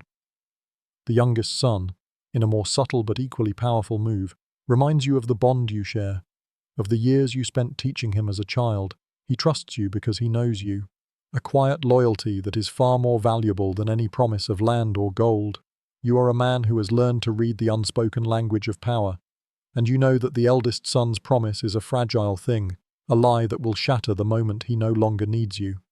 The youngest, on the other hand, seems to offer a genuine, if still political, bond. This is the moment of your greatest test. You are a man without a bloodline, and you are about to choose which bloodline will rule the empire. You are a man of logic and calculation, and you know that your choice will determine not just your own fate, but the fate of the nation. The king is fading fast, and you must make your decision before he breathes his last. You are a silent witness to a historical moment. A moment that will be written about in the annals of history. A moment that will be remembered long after you are gone. A mainstream historical fact is that Assyrian succession crises were often decided by who had the support of the army and the senior court officials, particularly the eunuchs. The king's word was important, but it was not absolute. The new king had to prove himself to his people and to the gods. Your choice is not just a personal one. It is a political act that will either secure the future of the empire or plunge it into a bloody civil war. A quirky tidbit is that in some cases, A new king would have his rivals, including his own brothers, blinded and castrated to prevent them from ever challenging his rule again. It's a chilling and brutal reality of power, and you know that your choice is not just about who will rule, but about who will live and who will die. You are a man who has lived this reality, a man who knows that power is a brutal, unyielding thing. Historians still argue whether the Assyrian succession crises were a sign of the empire's weakness or a necessary part of a system that demanded a ruthless and powerful ruler. You see the truth firsthand. You see the fear and the ambition in the eyes of the king's sons. You see the deep-seated paranoia that has defined this empire's history. You are a eunuch, a man of quiet power, and you are about to choose the next king of Assyria. The old king gasps one last time and then silence. The time for a decision is at hand. The king's death hangs in the air, a silent, heavy presence that settles over the palace like a shroud. The world seems to hold its breath. You do not. You have made your choice. You have chosen the youngest son, the one who you raised and educated. He is not a perfect man, but he is a man of his word. He is also a man of cunning and charisma, a leader who can command the loyalty of the court and the people. You have placed your bet, a risky but calculated move. You have chosen a new master, and your life now depends on his success. You waste no time. You immediately gather your own men, the loyal soldiers who served under your command, and you secure the palace gates. You send out messengers to the powerful noblemen who support your chosen prince, and you rally the eunuchs of the court, a silent but powerful force that can sway the balance of power. You are not a kingmaker, you are a king's shadow. A man who is quietly, methodically, and ruthlessly securing the future of the empire. You are a man of quiet power, and you are using every ounce of that power to ensure your own survival. The eldest son, caught by surprise, is no match for your quiet efficiency. His own supporters are divided and slow to react. The army, seeing the decisive move, quickly rallies around the new prince, the city of Nineveh, a place of constant gossip and rumour. Watches in quiet awe as the new king secures his throne without a single drop of bloodshed. You have engineered a quiet coup, a masterful display of political manoeuvring that will be remembered for centuries. A mainstream historical fact is that Assyrian eunuchs, particularly the chief cupbearer, were often instrumental in the succession of a new king. Their lack of family ties and their unwavering loyalty to the king made them a trusted ally in a time of intense political instability. You are a living testament to this truth. You are a man of no family, and you have just secured the throne for a man who is not your son, but who feels like one. A quirky tidbit is that the new king, as a sign of his gratitude, would often grant his key eunuch supporters immense power and wealth, including governorships and military commands. The king, seeing your immense value, grants you a new, more powerful title. You are no longer just the chief cupbearer, you are now the Shut Reshi, the chief of the king's head. You are his most trusted advisor, a man who holds his secrets and his life in your hands. Historians still argue whether the quiet succession of a new king was a sign of a strong, well-organized government, or a testament to the power of a few key individuals who could manipulate the system. You see the truth firsthand. It is both. It is a system that is both brutal and efficient, a system that rewards loyalty and ruthlessness in equal measure. You are a eunuch, a kingmaker, and your life, once a life of quiet servitude, is now a life of immense power and responsibility. You are now the most powerful man in the empire, and your journey has just begun. The coronation of the new king is a spectacle of immense grandeur. The city of Nineveh erupts in celebration. The people cheer, the priests chant, and the soldiers parade through the streets, their bronze armor gleaming in the sun. You, as the Shut Reshi, are not in the spotlight. You are a shadow, a quiet presence by the king's side. You are the man who made this all possible, a man who pulled the strings from behind the scenes. This is your life now, a life of immense power and quiet anonymity. The new king is a man of his word. He elevates you to a position of unparalleled power. You are not just his most trusted advisor, you are his right hand. He relies on you for everything, from the most mundane administrative tasks to the most important decisions of state. He trusts you with his life, with his secrets, and with the very future of the empire. This is the ultimate victory for a eunuch. You have no family, no bloodline, and no personal ambition. Your only goal is to serve your king, and you are doing so with an unwavering, quiet devotion. You are now in charge of a number of departments, from the treasury to the military. You are a man of many hats, a master of a number of different fields. You are a living testament to the power of a single, unwavering devotion. You are a man who has risen from nothing to become the most powerful man in the empire. A quiet triumph in a world of loud and often meaningless displays of power. You are a eunuch, a chief of the king's head, and you are at the pinnacle of your career. A mainstream historical fact is that the most powerful Assyrian eunuchs, such as yourself, were often given titles that signified their close relationship with the king. They were called the chief of the king's head, or the chief of the king's horse. Titles that sound odd to a modern ear, but signified immense power and trust. You are a living embodiment of this truth. A man who has transcended his station to become a true power player in a world of bloodlines and dynasties. A quirky tidbit is that the new king, in a show of his gratitude, would sometimes give his favorite eunuch his own personal seal, a kind of stamp of authority that could be used to authorize royal decrees.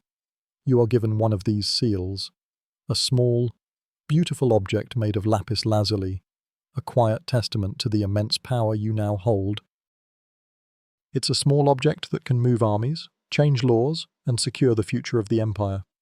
Historians still argue whether the Assyrian Empire's reliance on eunuchs was a sign of their political sophistication or a sign of their deep-seated paranoia. Did they create a more efficient and loyal government, or did they simply create a system that was ripe for betrayal and intrigue? You see the truth firsthand. You see the king, a man who has secured his throne with your help, and you see the noblemen who seethe with quiet resentment.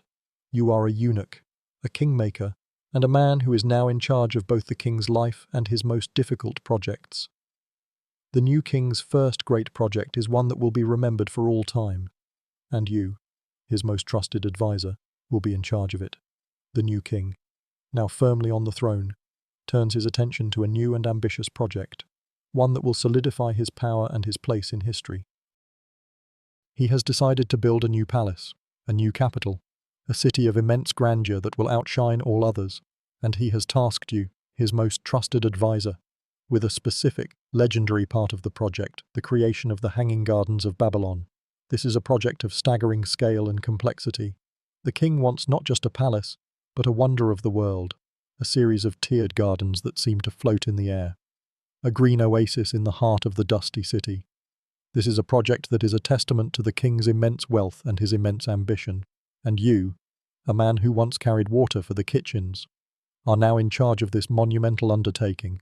Your job is to oversee the thousands of workers, the hundreds of scribes, and the dozens of engineers who will make this dream a reality. You are not just a manager, you are a visionary.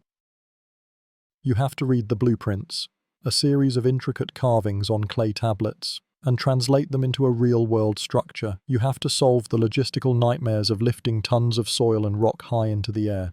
You have to create a system of irrigation that can water a garden that defies gravity. This is a job that requires not just immense intelligence, but immense creativity. You are a man of numbers and logistics, and you are about to use those skills to create a work of art. A mainstream historical fact is that the Hanging Gardens of Babylon, one of the 7 wonders of the ancient world, were a testament to the immense power and engineering skills of the Neo-Babylonian Empire. While the location and the existence of the gardens are still debated, the concept of a multi-tiered garden that could be watered from a distance was a marvel of ancient engineering. You are a part of this ancient mystery, a man who is building a legend. A quirky tidbit is that some accounts of the gardens describe the use of a screw pump, a device that could be used to lift water from a river to the highest tiers of the garden. This was a relatively simple but incredibly effective piece of technology that was far ahead of its time. You, a man who once carried water in a clay jar, are now in charge of a project that is a technological marvel. Historians still argue whether the Hanging Gardens were a real place or a legend that grew from the stories of the Neo-Babylonian Empire's immense wealth. You know the truth firsthand. You are a eunuch, a man of power, and you are building a legend, one mud brick at a time. Your life, once a life of quiet servitude, is now a life of grand, Historical purpose. You are a builder, and you are about to create one of the most famous structures in human history. The construction of the Hanging Gardens is a monumental undertaking, and you quickly learn that a grand vision is nothing without a practical plan. The scale of the project is staggering, a logistical nightmare that requires every ounce of your administrative genius. You are faced with a series of challenges that no one in the empire has ever had to solve before. The first and most difficult is the problem of water. How do you lift enough water from the nearby river to sustain a garden that is built on a series of man-made terraces? You consult with the engineers, a group of quiet, brilliant men, and you come up with a solution, the Archimedes screw, a device that can be used to lift water from a lower level to a higher one. You oversee the construction of a series of these screws, a system of interlocking gears and levers that will bring a constant stream of water to the gardens. It's a slow, painstaking process, but it is also a beautiful one, a symphony of engineering and ingenuity. You are a man who has learned to appreciate the quiet, beautiful logic of a well-designed system, and you are now in charge of creating a system that is a testament to that very logic. The second challenge is the problem of soil.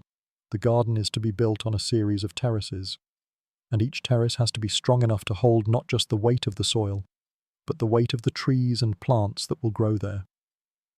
You consult with the masons, a group of skilled artisans, and you come up with a solution, a series of interlocking bricks, a kind of ancient concrete that can bear the immense weight of the gardens. You are a man who has learned to appreciate the strength of a single brick, and you are now in charge of a project that is a monument to that very strength. A mainstream historical fact is that the construction of the Hanging Gardens required an immense amount of labor and engineering skill. The Babylonians were masters of architecture and engineering, and the gardens were a testament to their genius. You are a man who is quietly, methodically, and brilliantly leading a team of geniuses. A silent architect in a world of loud and often brutal builders. A quirky tidbit is that the Babylonians were also masters of horticulture, and they would often import exotic plants and trees from all over the empire to plant in their gardens. You are in charge of this as well. A man who has to make sure that the right plants are planted in the right places. A quiet, almost domestic task in the middle of a monumental construction project. Historians still argue whether the Hanging Gardens were a real place or a legendary feat of engineering. You know the truth firsthand. You are a man of numbers and logistics, and you are building a legend, 1 brick and 1 gallon of water at a time.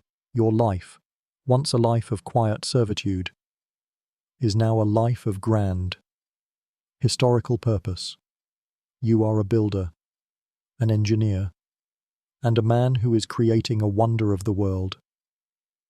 The construction of the Hanging Gardens is a long, arduous process, and the king, in his restless ambition, decides to send you on a new mission. He wants you to travel to ancient Egypt, a land of immense wealth and power, to negotiate a trade treaty.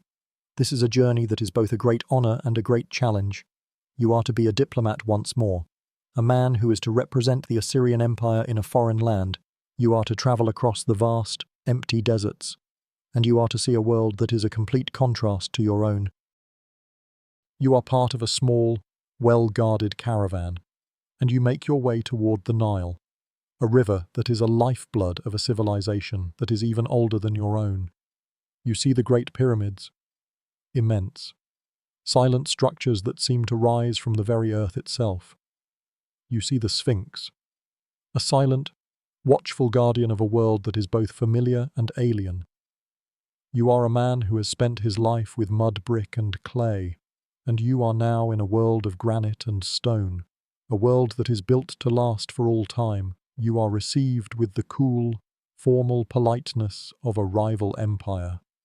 The Egyptian court is a place of immense wealth and quiet power, a world of intricate rituals and strict hierarchies. The pharaoh is a man who is a god on earth, a man who rules with an authority that is both spiritual and temporal. You are a man who has served a king, and you are now in the presence of a god. You are a man of logic and numbers, and you are now in a world of magic and myth.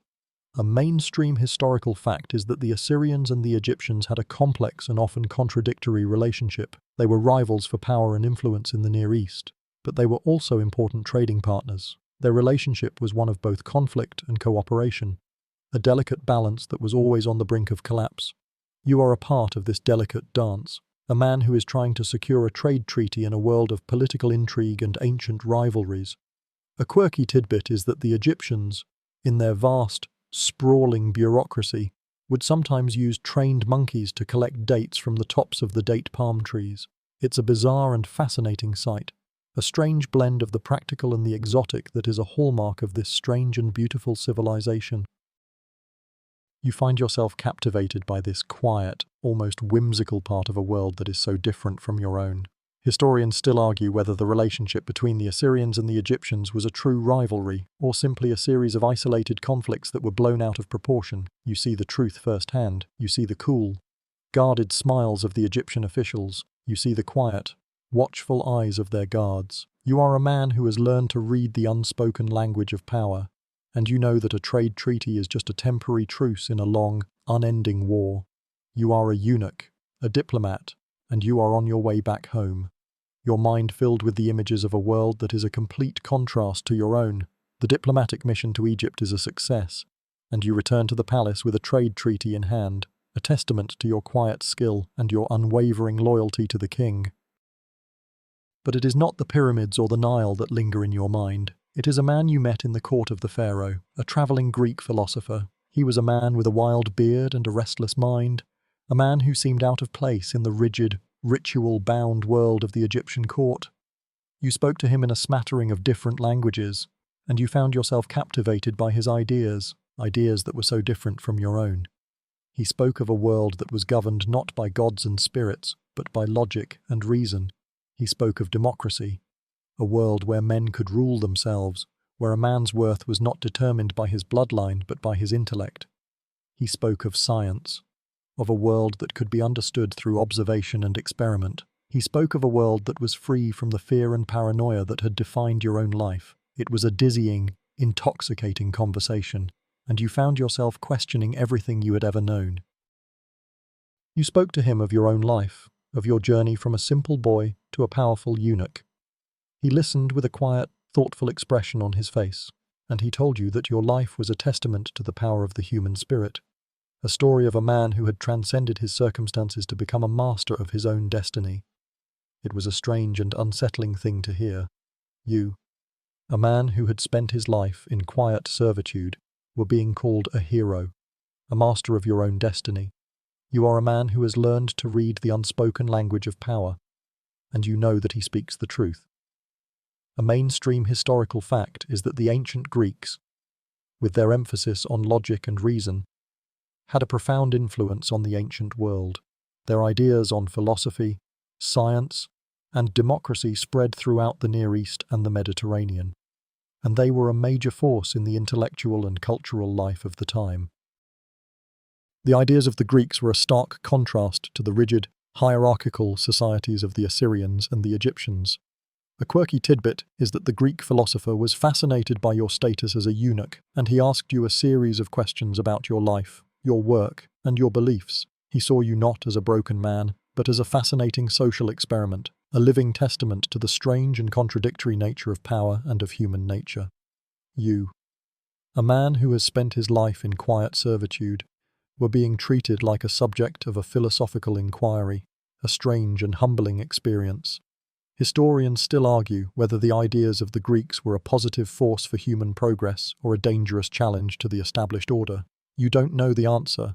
All you know is that you are a man of both worlds, a man who has been shaped by the brutal realities of power and by the intoxicating ideas of a Greek philosopher. You are a eunuch, a diplomat, and a man who is now questioning everything he has ever known.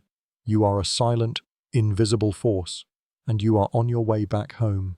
Your mind filled with a new kind of doubt and a new kind of hope. Your journey to Egypt and your conversation with the Greek philosopher have given you a new perspective on the world, a new way of seeing your place in it. You are no longer just a servant, you are a man of the world, a man who has seen a world that is so different from his own. And now, the king gives you a new, more personal honor. He gives you access to the great library of Ashurbanipal, a sprawling, magnificent complex that is a testament to the king's love of knowledge. The library is a quiet, sacred place, a world of clay tablets and ancient scrolls. The air is thick with the scent of dried earth and age. The tablets are organized on shelves, a quiet, orderly universe of knowledge. You are a man who has spent his life with books and ledgers, and you are now in the greatest library in the world, a place that holds the wisdom of the empire and the knowledge of the past.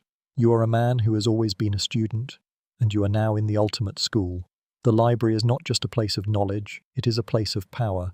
It holds the secrets of the empire, the history of its wars, the records of its triumphs, and the names of its enemies. It is a place where you can find a record of everything, from a king's decree to a simple recipe for bread. You are a man who has learned that knowledge is power, and you are now in charge of the greatest repository of knowledge in the world. You are a man who has always been a collector of facts, and you are now in the ultimate collection. A mainstream historical fact is that the Library of Ashurbanipal, located in the city of Nineveh, was one of the greatest libraries of the ancient world. It contained over 30,000 clay tablets, a vast collection of knowledge that included everything from royal decrees and legal texts to scientific treatises and literary works. It was a testament to the Assyrian Empire's commitment to knowledge and its desire to preserve the wisdom of the past. You are now a guardian of this ancient treasure. A quirky tidbit is that the library also contained a number of how-to guides, including a book on how to brew beer and a book on how to perform a successful exorcism. It's a strange and fascinating mix of the mundane and the spiritual, a testament to the wide range of knowledge that was valued by the Assyrians. Historians still argue whether the Library of Ashurbanipal was a genuine attempt to preserve knowledge or simply a tool of propaganda, a way for the king to control the narrative of the empire's history. You see the truth firsthand. It is both. It is a place of immense knowledge and a place of immense power. You are a eunuch, a guardian, and a man who is now in charge of a library that holds the secrets of the empire and the future of its people. You are a man who is living in the greatest story ever told, and you are now in charge of its preservation. Your new role as the chief librarian of the Library of Ashurbanipal is a quiet, contemplative one. The days are long, but they are filled with a deep sense of purpose. You spend your time meticulously organizing the thousands of clay tablets, each one a universe of knowledge in itself. You learn to recognize the subtle variations in the cuneiform script, to tell the difference between a royal decree and a simple folk tale. You are a man who has learned to read the unspoken language of power, and you are now learning to read the quiet, unassuming language of knowledge. The task is daunting, the tablets are brittle, and they must be handled with the utmost care. You and your staff of scribes and assistants spend your days meticulously cataloguing each one, labeling them with a small, carved piece of wood or a simple tag of papyrus. The process is a long, tedious one, but it is also a beautiful one, a silent, methodical dance that is a testament to the human desire to preserve and organize knowledge.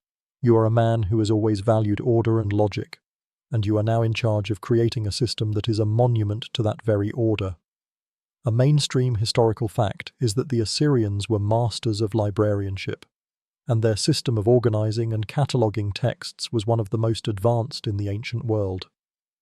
They used a variety of methods, including subject-based categorization and a kind of ancient index card system, to ensure that every text could be found easily. You are a living testament to this truth, a man who is now in charge of one of the most organized libraries in human history.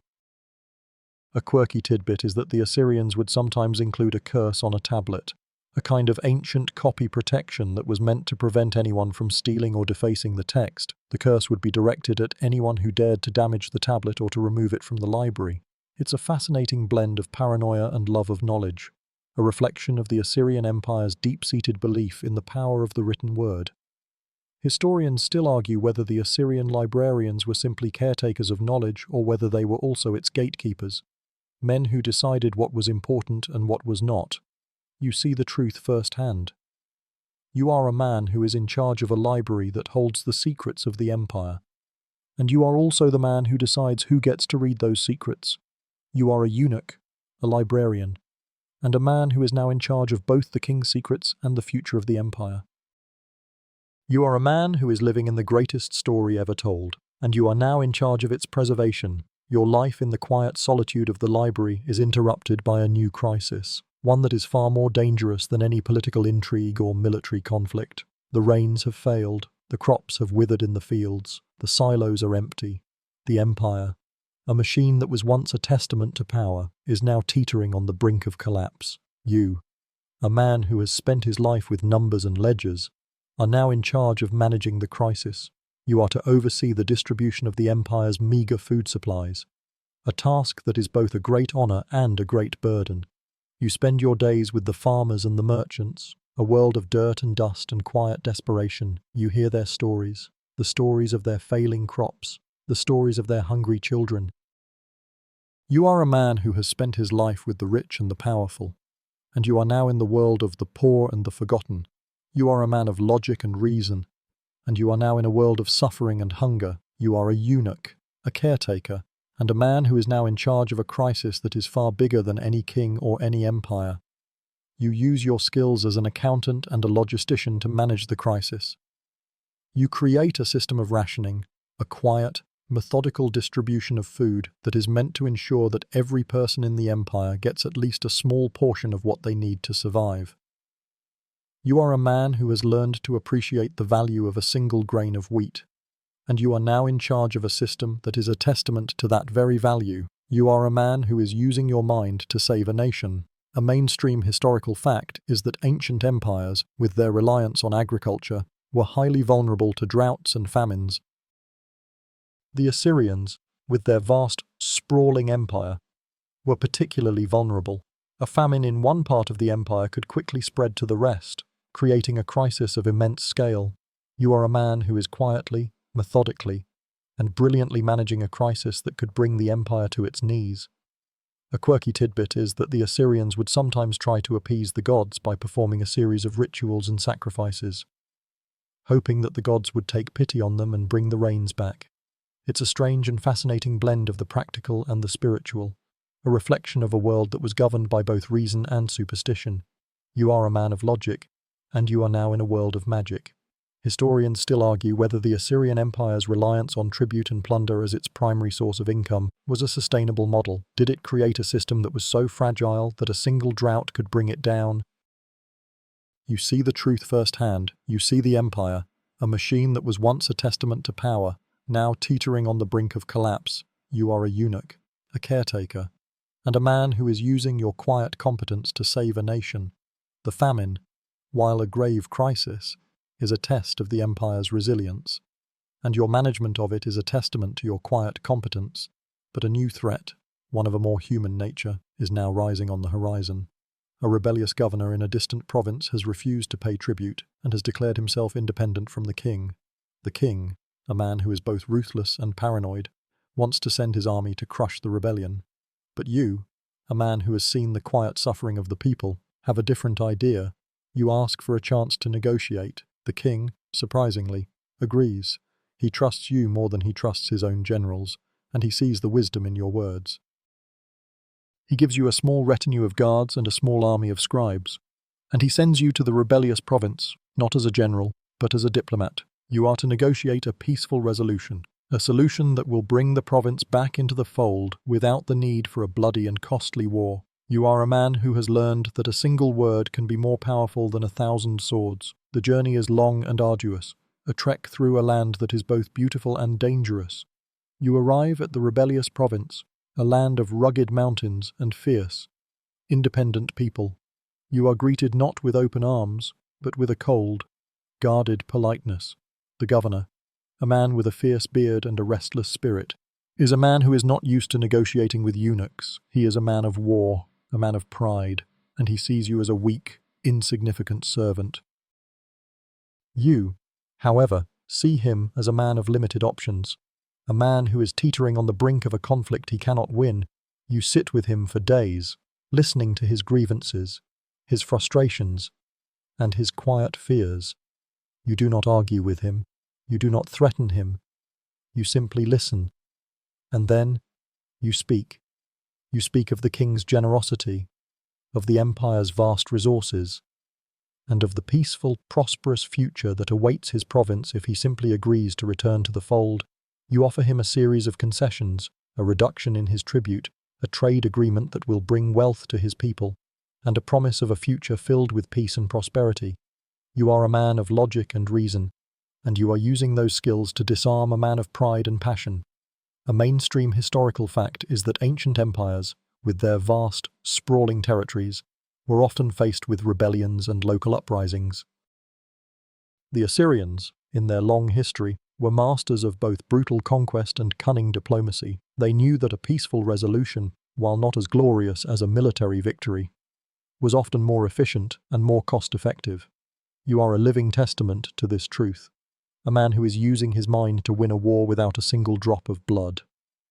A quirky tidbit is that the Assyrians would sometimes use a kind of ancient hostage system, a system where the rebellious governor's son would be taken back to the capital and raised as a prince, a silent, living guarantee of his father's loyalty. You, in your negotiations, hint at such a possibility, a subtle but powerful threat that hangs in the air between you. Historians still argue whether the Assyrian Empire's reliance on diplomacy was a sign of its wisdom or a sign of its weakness. Did it create a more stable and prosperous empire, or did it simply delay the inevitable collapse? You don't know the answer. All you know is that you are a man of both peace and war, a eunuch who is using his quiet competence to save a nation. You are a diplomat, and you are on your way back home. Your mission a success, your heart filled with a quiet sense of triumph. Your successful diplomatic mission to the rebellious province is a triumph, and it earns you a new, more profound kind of respect from the king. He sees you not just as a trusted advisor, but as a man who can get things done, a man who can solve a problem without resorting to violence. He rewards you for your efforts, not just with praise, but with a new grant of power, a power that is both a great honor and a great burden. You are given the title of Shaknu, the governor of a vast and wealthy province on the outskirts of the empire. This is a complete transformation from your life as a palace servant. You are no longer just an advisor, you are a ruler, a man who holds the lives of thousands of people in his hands. You are in charge of collecting taxes, of managing the local army, and of ensuring the peace and prosperity of your new domain. You are a man who has lived his life in a gilded cage, and you are now in a world of open spaces and quiet autonomy. You are a eunuch, a man without a bloodline. And you are now a ruler, a man who is creating his own legacy. You use your skills as an accountant and a logistician to manage your new province. You create a system of fair and just taxation, a system that ensures that the people are not overburdened by the king's demands. You use your skills as a diplomat to negotiate with the neighboring tribes, a series of treaties that ensure the peace and security of your new domain. You are a man who has learned that true power is not found in a sword, but in a quiet, unwavering devotion to a cause. A mainstream historical fact is that the most powerful Assyrian eunuchs were often given governorships of conquered territories. The king trusted them more than he trusted his own noblemen, who might be tempted to rebel and create their own independent kingdoms. The eunuchs, with no family to pass their power on to, were seen as safe and reliable rulers. You are a living testament to this truth, a man who has been given a kind of power that is both immense and fleeting. A quirky tidbit is that the Assyrians would sometimes use a kind of ancient census, a system where they would count every person, every sheep, and every sack of grain in their empire. You, as a governor, are in charge of this census in your own province, a meticulous, tedious task that is a testament to the empire's obsession with control and organization. Historians still argue whether the Assyrian Empire's reliance on eunuchs as governors was a sign of its political genius or a symptom of its deep-seated paranoia. Did it create a more stable and prosperous empire, or did it simply sow the seeds of resentment among the noblemen who were passed over for promotion? You see the truth firsthand. You see the people of your province, a people who are grateful for a fair and just ruler. You see the noblemen, who seethe with quiet resentment. You are a eunuch, a governor, and a man who is now in charge of his own destiny. Your life as a governor is a quiet, prosperous one. Your province, with its fair taxation and its peaceful borders, is a jewel in the crown of the empire. You, a man who once lived on a reed mat in a palace, now live in a grand, beautiful mansion. You have a staff of servants, a stable of fine horses, and a private army of loyal guards. You have amassed a great deal of personal wealth, a quiet, almost secret fortune that is a testament to your quiet competence. This is the ultimate paradox of your life. You are a man who has no future, and you have accumulated a fortune you can never pass on. Your wealth is not a source of pride, it is a source of quiet contemplation. You remember your days as a young boy, a boy who had nothing. You remember the sting of poverty, the quiet desperation of a life lived on the brink of collapse. You have come a long way from that life, but you have not forgotten it. Your wealth, for you, is not a symbol of power, it is a symbol of security. It is a cushion, a silent guarantee that you will never again have to live a life of quiet desperation. Your wealth is also a reflection of a profound shift in the ancient world, a shift from a world of barter to a world of currency. You are in charge of a number of trade routes that pass through your province, and you see firsthand how the introduction of minted coins has changed the way people do business. A mainstream historical fact is that the use of coined money, a system that originated in ancient Lydia, slowly spread throughout the Near East, replacing the older, more cumbersome system of barter. A quirky tidbit is that the Assyrians, in their vast, sprawling empire, would sometimes use a kind of ancient credit system, a system where a merchant could use a clay tablet as a form of IOU, a kind of promise to pay a certain amount of goods or money at a later date.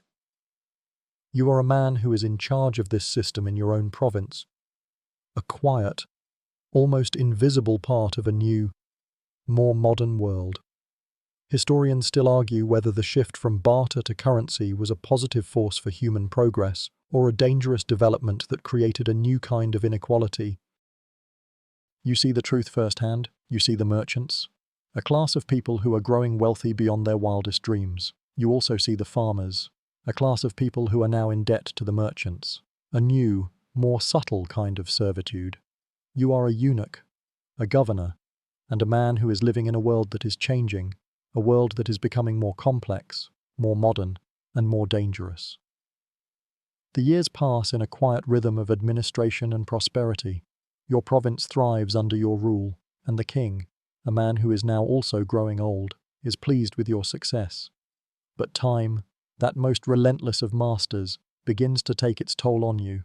You are no longer a young man. Your body, once a source of quiet strength, begins to ache. Your knees ache in the mornings, your back aches in the evenings, your memory, once a steel trap of information, begins to fade. You find yourself forgetting the names of your most loyal servants, the details of your most recent administrative tasks. You are a man who has lived his life with his mind, and you are now watching that mind slowly, inexorably, begin to fail you. This is a strange and unsettling phase of your life. You are a man of immense power, a man who has a great deal of wealth and a great deal of respect, but you are also a man who is facing the inevitable decline of your own body and mind. You are a man who has no family, no children, no one to care for you in your final years. You are a man who is alone in a world of his own making. You are a eunuch, a governor, and a man who is facing the ultimate paradox of his life. You have succeeded in every way, and yet you are alone. A mainstream historical fact is that in ancient times, old age was a time of great vulnerability. Without a family to care for them, people were often left to fend for themselves, a quiet, lonely end to a life of hard work and struggle. You are a man who is now living this reality. You have the wealth to buy care, to hire servants to look after you, but you know that their loyalty is bought with money, not with love. A quirky tidbit is that the Assyrians would sometimes use a kind of ancient anti-aging cream, a mixture of herbs and oils that was meant to keep the skin young and the body healthy. You, with your immense wealth, have access to these creams, but you know that they are just a temporary solution, a futile attempt to fight a battle that can never be won. Historians still argue whether the Assyrian Empire's obsession with power and conquest was a way of fighting against the inevitability of death and old age. Did they try to build a legacy that would outlast their own lives, a way of achieving a kind of immortality? You see the truth firsthand. You see the king, a man who has conquered the world, now faced with the one enemy he cannot defeat, time. You are a eunuch, a governor, and a man who is facing his final, quiet battle. Your age, once a source of quiet strength, now makes you a target, a younger, more ambitious eunuch, a man with a sharp mind and a quiet cruelty, begins to rise through the ranks. He is a product of the same system that created you, a man who has learned to read the unspoken language of power and to use it for his own ends. He is not a fool. He knows he cannot challenge you openly. He must work in the shadows, using the very tools you have mastered to undermine your authority. He begins to spread rumors about your failing health, about your fading memory, about your quiet solitude. He hints at your quiet obsession with your wealth, a subtle but powerful insinuation that you are a man who is loyal to money, not to the king. You are a man who has spent his life navigating a labyrinth of intrigue and betrayal. And you know that these rumors are not just gossip, they are a weapon.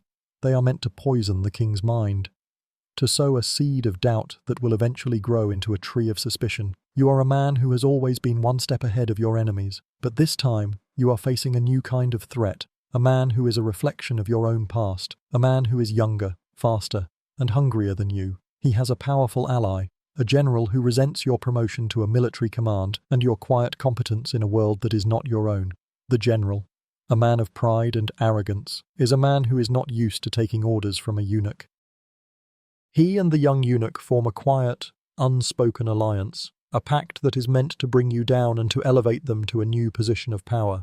You are a man who has always been a silent observer, and you are now the silent object of a conspiracy that is meant to end your life.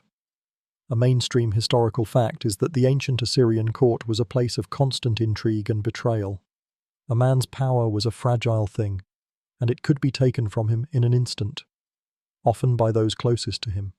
The life of a powerful eunuch was a life of constant vigilance, a life that was always on the brink of collapse. You are a living testament to this truth, a man who is now fighting a battle for his own survival. A quirky tidbit is that the young eunuch and his ally would sometimes send you small, insignificant gifts, a kind of unspoken taunt that was meant to show you that they were watching your every move. It's a subtle, almost invisible kind of warfare, a psychological battle that is as dangerous as any sword fight. You are a man who has learned to read the unspoken language of power, and you know that a simple gift can be a declaration of war. Historians still argue whether the Assyrian Empire's reliance on paranoia and intrigue was a necessary part of a system of absolute rule or a self-destructive force that eventually led to its downfall. You see the truth firsthand. You see the empire, a machine that was once a testament to power, now teetering on the brink of collapse, not from an outside threat, but from a quiet, internal rot. You are a eunuch, a governor, and a man who is now in a battle for his own life. You are an old dog, and you have learned a few new tricks. You are not a fool. You know that you cannot fight a battle of youth and vigor. You must fight a battle of cunning and wisdom. You must outwit your enemies, using the very tools they are trying to use against you. You begin to spread your own rumors, subtle, almost invisible whispers that are meant to sow a seed of doubt in the king's mind. You hint at the young eunuch's quiet ambition, at his secret meetings with the general, at his growing power and his quiet arrogance. You do not accuse him directly. You simply ask a question. Is it not strange, you ask a trusted courtier, how a young man can rise so quickly? You are a man who has spent his life as a silent observer, and you are now using that skill to your advantage. You watch the young eunuch and the general. You watch the way they speak to each other, the way they move through the court. You watch the subtle cues that reveal their true intentions. You are a man who has learned to read the unspoken language of power, and you are now reading a story that is as old as time, the story of ambition and betrayal. Your plan is simple but effective. You wait for the right moment. The general, in his arrogance, makes a mistake. He disobeys a direct order from the king, a small but significant act of defiance. He believes that the king, in his old age, will not notice. But you, a man who is a ghost in the palace, are there. You have been watching. You immediately go to the king and tell him of the general's disobedience, not as an accusation, but as a simple, factual report. You do not add any emotion to your voice. You do not make a dramatic gesture. You simply state the truth. The king, in his paranoia, immediately sees the truth. He sees the general's defiance not as an act of rebellion, but as a betrayal. He sees the young eunuch, who he knows is a close ally of the general, as a co-conspirator. The young eunuch and the general are immediately arrested and executed. You, a man who has done nothing but report the truth, are seen as a hero, a man who has saved the king from a quiet, insidious plot. A mainstream historical fact is that Assyrian kings, in their paranoia, often executed their most powerful officials on the slightest hint of disloyalty. The life of a court official was a fragile thing, and a single misstep could lead to a swift and brutal death. You are a living testament to this truth, a man who has survived a political plot not with a sword, but with his mind. A quirky tidbit is that you, in your quiet victory, also discover that the young eunuch was amassing his own quiet fortune, a secret stash of gold and silver that he was hiding in his private chambers. It's a small, insignificant detail, but it's a testament to the fact that everyone in the palace, no matter their station, is a man of ambition. Historians still argue whether the Assyrian Empire's reliance on paranoia was a sign of its wisdom or a sign of its deep-seated flaw. You see the truth firsthand. It is both. It is a system that rewards loyalty and ruthlessness in equal measure. You are a eunuch, a survivor, and a man who is now more powerful than ever before. Your life has come full circle, and you are once again the king's most trusted confidant. A quiet shadow in a world of loud and often meaningless displays of power. Your quiet victory over the young eunuch and his allies solidifies your position as the king's indispensable advisor. But the king, a man who is now a ghost of his former self, is not a long-term solution. A new, more profound threat is now rising on the horizon, a threat that is far more dangerous than any political intrigue or military conflict. The Medes, a powerful and ruthless people from the mountains to the east, are now on the march. They are a new kind of enemy, a people who are not interested in tribute or conquest, but in total annihilation. They want to burn the Assyrian Empire to the ground, to wipe it from the face of the earth. You are a man who has spent his life navigating a world of subtle threats, and you are now faced with an enemy that is anything but subtle. The reports from your spies and informants are grim. The Medes, a coalition of mountain tribes, are a force of nature, a relentless wave of destruction that is sweeping across the land. They do not fight for honor or glory. They fight with a cold, brutal efficiency, a kind of warfare that is a complete contrast to the ritualized, formalized warfare of the Assyrian army. They are led by a powerful and ruthless king, a man who is a master of both war and terror. You are a man who has spent his life with numbers and logistics, and you are now in a world of pure, unadulterated violence. The king, in his old age, is in a state of quiet panic. He consults his diviners, his astrologers, and his priests. He looks for omens, for signs from the gods that will tell him how to defeat this new, terrifying enemy. You, a man of logic and reason, look at the numbers. You look at the size of the Medes' army, at the speed of their march, at the destruction they leave in their wake. You know that this is not a war that can be won with ritual or superstition. It is a war that can only be won with cold, hard logic. A mainstream historical fact is that the Medes, a powerful and ruthless people from the Zagros Mountains, were a major factor in the downfall of the Neo-Assyrian Empire. They were a new kind of enemy, a force that was not interested in conquest, but in total annihilation. Their rise was a sign that the old world, a world of ritualized warfare and political intrigue, was coming to an end. You are a man who is now living this historical moment. A man who is watching the world he has known for so long crumble around him. A quirky tidbit is that the Medes were known for their love of horses and their mastery of horsemanship. Their cavalry, a fast and efficient force, was a major factor in their military success. The Assyrians, who relied more on their infantry and their chariots, were no match for the speed and agility of the Median cavalry. You are a man who is now facing a new kind of warfare, a kind of warfare that is a complete contrast to the warfare of your own world. Historians still argue whether the Medes were the primary cause of the Assyrian Empire's downfall, or simply a final, fatal blow to an empire that was already on the decline. You see the truth firsthand. You see the king, a man who has conquered the world, now faced with an enemy he cannot defeat. You are a eunuch, a governor, and a man who is now in a battle for the very survival of his world. The Medes, a relentless tide of destruction, finally reach the great city of Nineveh. The city, a place of immense power and grandeur, is now under siege. The walls, which were once a symbol of the empire's strength, are now a symbol of its quiet desperation. You, a man who has spent his life in the quiet solitude of the palace, are now a man who is trapped within the city walls. You can hear the sounds of the siege, the shouts of the soldiers, the clang of the battering rams, the quiet, almost rhythmic thud of the siege engines. You are a man who is living in a moment of history, a moment that will be remembered for all time. The king, in his old age and his quiet despair, has put you in charge of the city's defense. He trusts you more than he trusts his own generals, a strange and contradictory act that is a testament to the strange and contradictory nature of your relationship. You are a man who has spent his life with numbers and logistics, and you are now in charge of a city that is teetering on the brink of collapse. You are a man who is using his mind to win a war that can only be won with a sword. You manage the city's resources with a quiet, efficient grace. You ration the food and the water, ensuring that every person in the city gets at least a small portion of what they need to survive.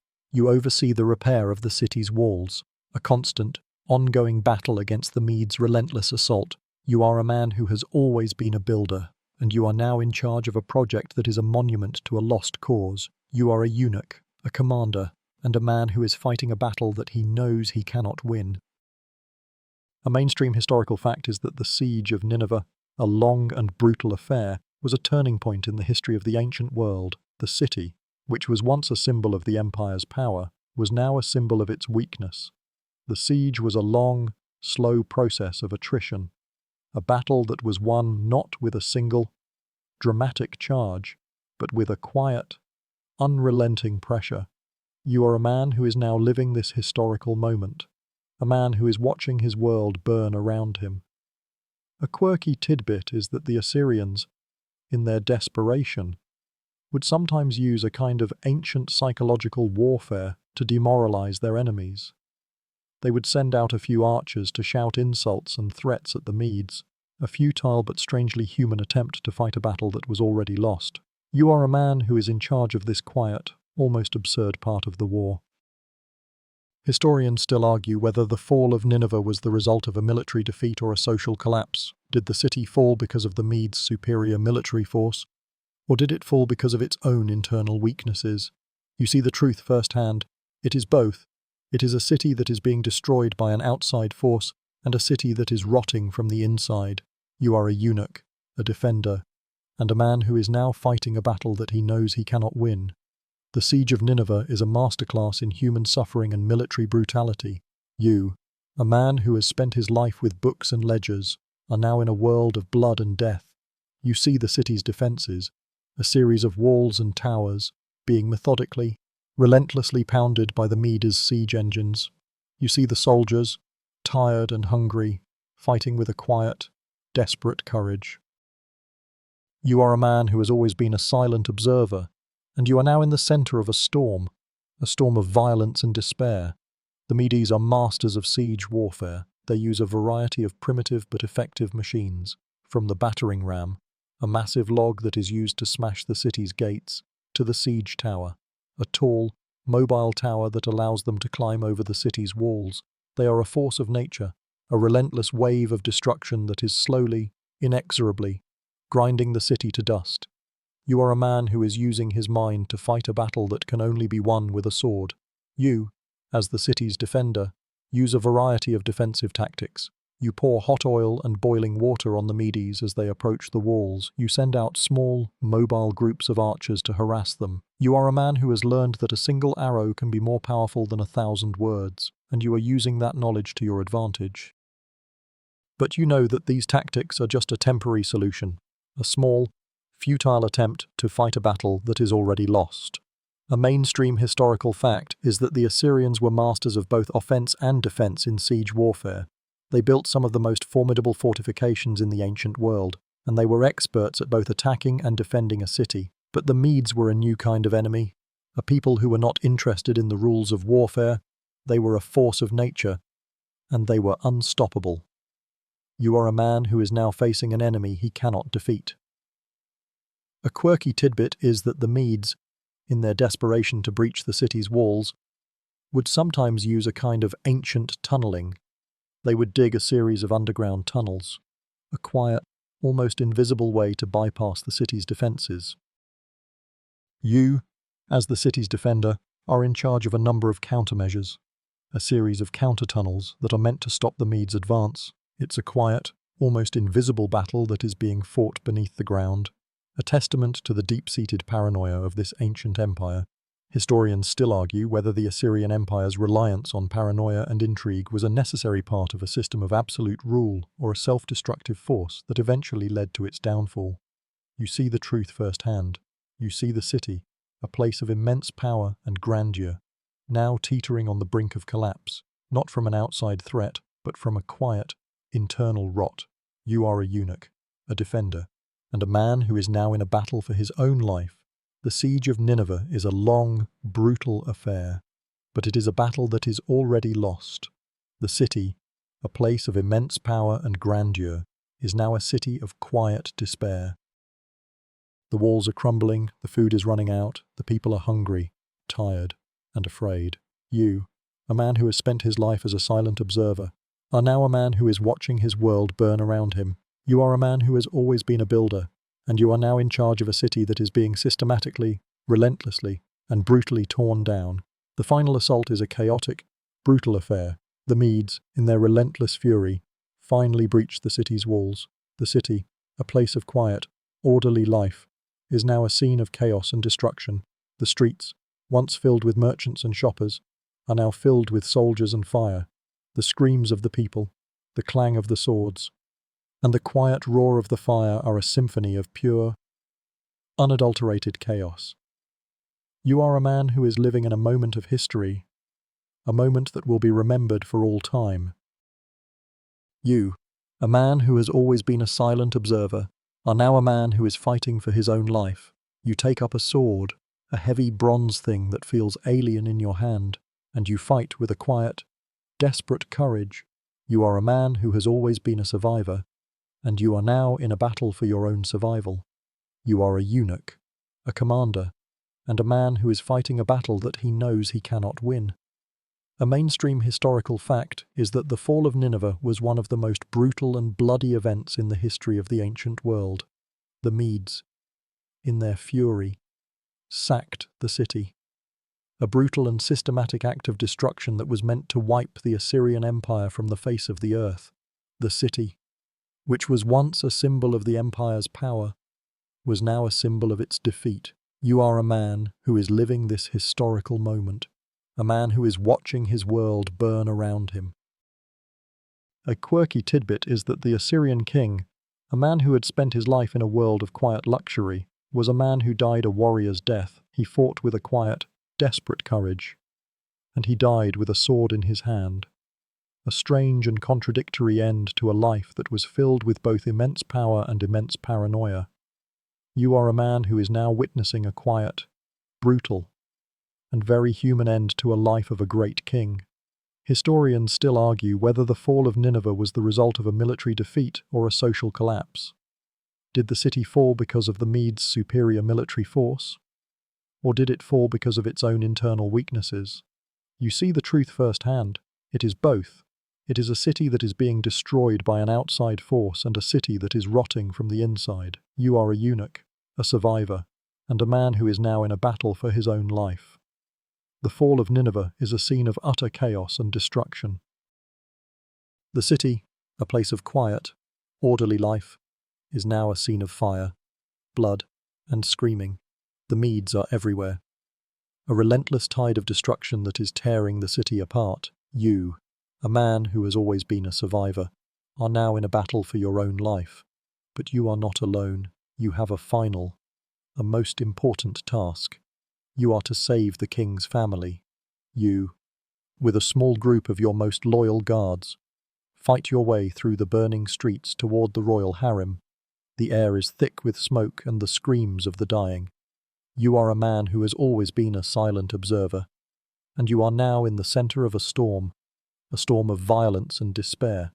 You are a man who has learned to read the unspoken language of power, and you are now in a world where power is a brutal, unyielding thing. You are a eunuch, a commander, and a man who is fighting a battle that he knows he cannot win. You reach the royal harem, a place that was once a sanctuary of quiet luxury, and it is now a scene of utter chaos. The women are in a state of panic, their faces streaked with soot and tears. You gather them, All of them, the queen, the concubines, the royal children, and you lead them on a desperate, terrifying escape. You fight your way through the burning palace, a place that was once your home, and it is now a tomb. You are a man who has always been a builder, and you are now in charge of a project that is a monument to a lost cause. Your final act of service is to ensure that the king's bloodline, the very thing you were meant to protect, survives. You fight with a quiet, desperate courage, a kind of courage that is born not of valor, but of a quiet, unwavering devotion to a cause. You are a man who has lived his life in servitude, and you are now in a battle that will define the rest of your life. You are a eunuch, a guardian, and a man who is fighting for the future of an empire that is already dead. A mainstream historical fact is that the Assyrian kings, in their final moments, often tried to save their family. A last, desperate act of a man who knows he has lost everything. You are a living testament to this truth. A man who is fighting for a family that is not his own. The Medes are everywhere. A relentless wave of destruction that is slowly, inexorably, grinding the city to dust. You and the royal family, a small, terrified group, are on the run. A small, insignificant flicker of hope in a world of darkness.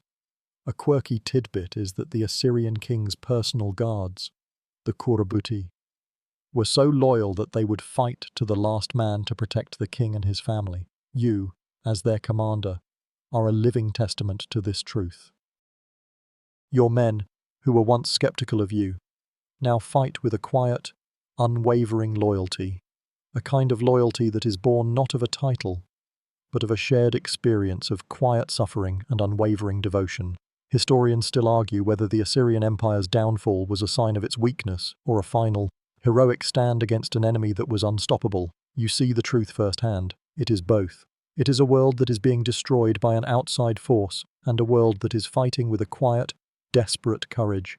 You are a eunuch, a survivor, and a man who is now in a battle for his own life. The escape from Nineveh is a long, terrifying ordeal. The city is a burning pyre, a testament to the Medes' brutal efficiency. You and the royal family, a small, terrified group, make your way through the chaos, a quiet, almost invisible movement in a world of noise and destruction. The screams of the dying, the roar of the fire, and the quiet, rhythmic thud of the siege engines are a constant, terrifying backdrop to your escape. You are a man who has spent his life with books and ledgers, and you are now a man who is fighting for his own life. You lead the group to a series of secret tunnels that you, in your quiet foresight, had built long ago. These tunnels, which were once a source of quiet paranoia, are now your only hope. You and the royal family, a small, terrified group, make your way through the dark, damp tunnels, a journey that is both a physical and a psychological challenge. You are a man who is a master of your own mind, and you are now in a world of pure, unadulterated fear. You emerge from the tunnels to find a world that is a complete contrast to your own, the Assyrian Empire. A place that was once a symbol of immense power and grandeur, is now a wasteland of quiet desolation. The cities are burning, the fields are scorched, the people are gone. You and the royal family, a small, terrified group, are now refugees in your own land, a small, insignificant flicker of hope in a world of darkness. You are a man who has spent his life building an empire, and you are now watching it crumble around you. Your new life as a refugee is a life of quiet desperation. You are no longer a governor or a commander or a chief eunuch. You are just a man who is trying to survive in a world that is filled with danger and despair. You are a man who has no family, no home, and no future. But you have a secret. You have a small, secret stash of wealth, a quiet, almost invisible fortune that you, in your quiet foresight, had hidden long ago. It is a small but significant detail, a quiet testament to the fact that you, a man who has lived his life in a world of quiet paranoia, are a man who is a master of his own destiny. A quirky tidbit is that the Assyrians would sometimes use a kind of ancient escape plan, a series of secret routes and safe houses that were meant to be used in case of a rebellion or a military defeat. You, as a chief eunuch, are privy to these secrets, a small, insignificant detail that is now a matter of life and death. Historians still argue whether the Assyrian Empire's downfall was a sudden, violent event or a long, slow decline. You see the truth firsthand. It is a slow, methodical rot that is ended by a single, brutal act of destruction. You are a eunuch, a survivor, and a man who is now in a battle for his own life. You are a man who has lived in the greatest story ever told, and you are now living its final, tragic chapter. The final chapter of your life is a quiet one. You and the royal family, a small, terrified group, make your way to a distant, peaceful land, a place that is far from the reach of the Medes. You use your quiet, secret fortune to buy a small, quiet plot of land. You build a small house, a quiet, humble home that is a complete contrast to the grand, magnificent palace you once lived in. You are a man who has lived a life of immense power and immense danger, and you are now living a life of quiet, peaceful anonymity. The royal family, a group of people who are now refugees in their own land, are in a state of quiet despair. You, a man who has no family of your own, become a caretaker, a quiet, reassuring presence in their lives. You tell them stories of the old empire, stories of its triumphs, stories of its quiet, brutal beauty. You are a man who is a living library of a lost world, a man who is a ghost of a life that is no more. You are a eunuch, a survivor, and a man who is now living a life that is a quiet, peaceful end to a long, eventful journey. As you grow old, you spend your days in a quiet rhythm of gardening and reflection. You look back at your life, at the boy who was taken from his home, at the eunuch who rose to power, at the man who fought for a lost cause. You have no regrets. You have lived a life of purpose, a life that was both a great tragedy and a great triumph. You are a man who has no future, and you are living out the final days of a life that has already been lived to its fullest. The past, for you, is not a memory. It is a living, breathing thing. You are a man who is a living testament to a lost world. The sun begins to set on your life, a quiet, peaceful end to a long, eventful journey. The sky is a palette of soft, warm colors, and a gentle breeze rustles through the leaves of the trees. The sounds of the day begin to fade, replaced by a quiet, calming hum. You, a man who has lived a life of noise and chaos, are now in a world of quiet, peaceful solitude. You are a eunuch, a survivor, and a man who is now at peace. The quiet whispers of the past, the memories of a life that is no more, begin to fade. You close your eyes, and you let the gentle hum of the world carry you away. End of script. Sweet dreams.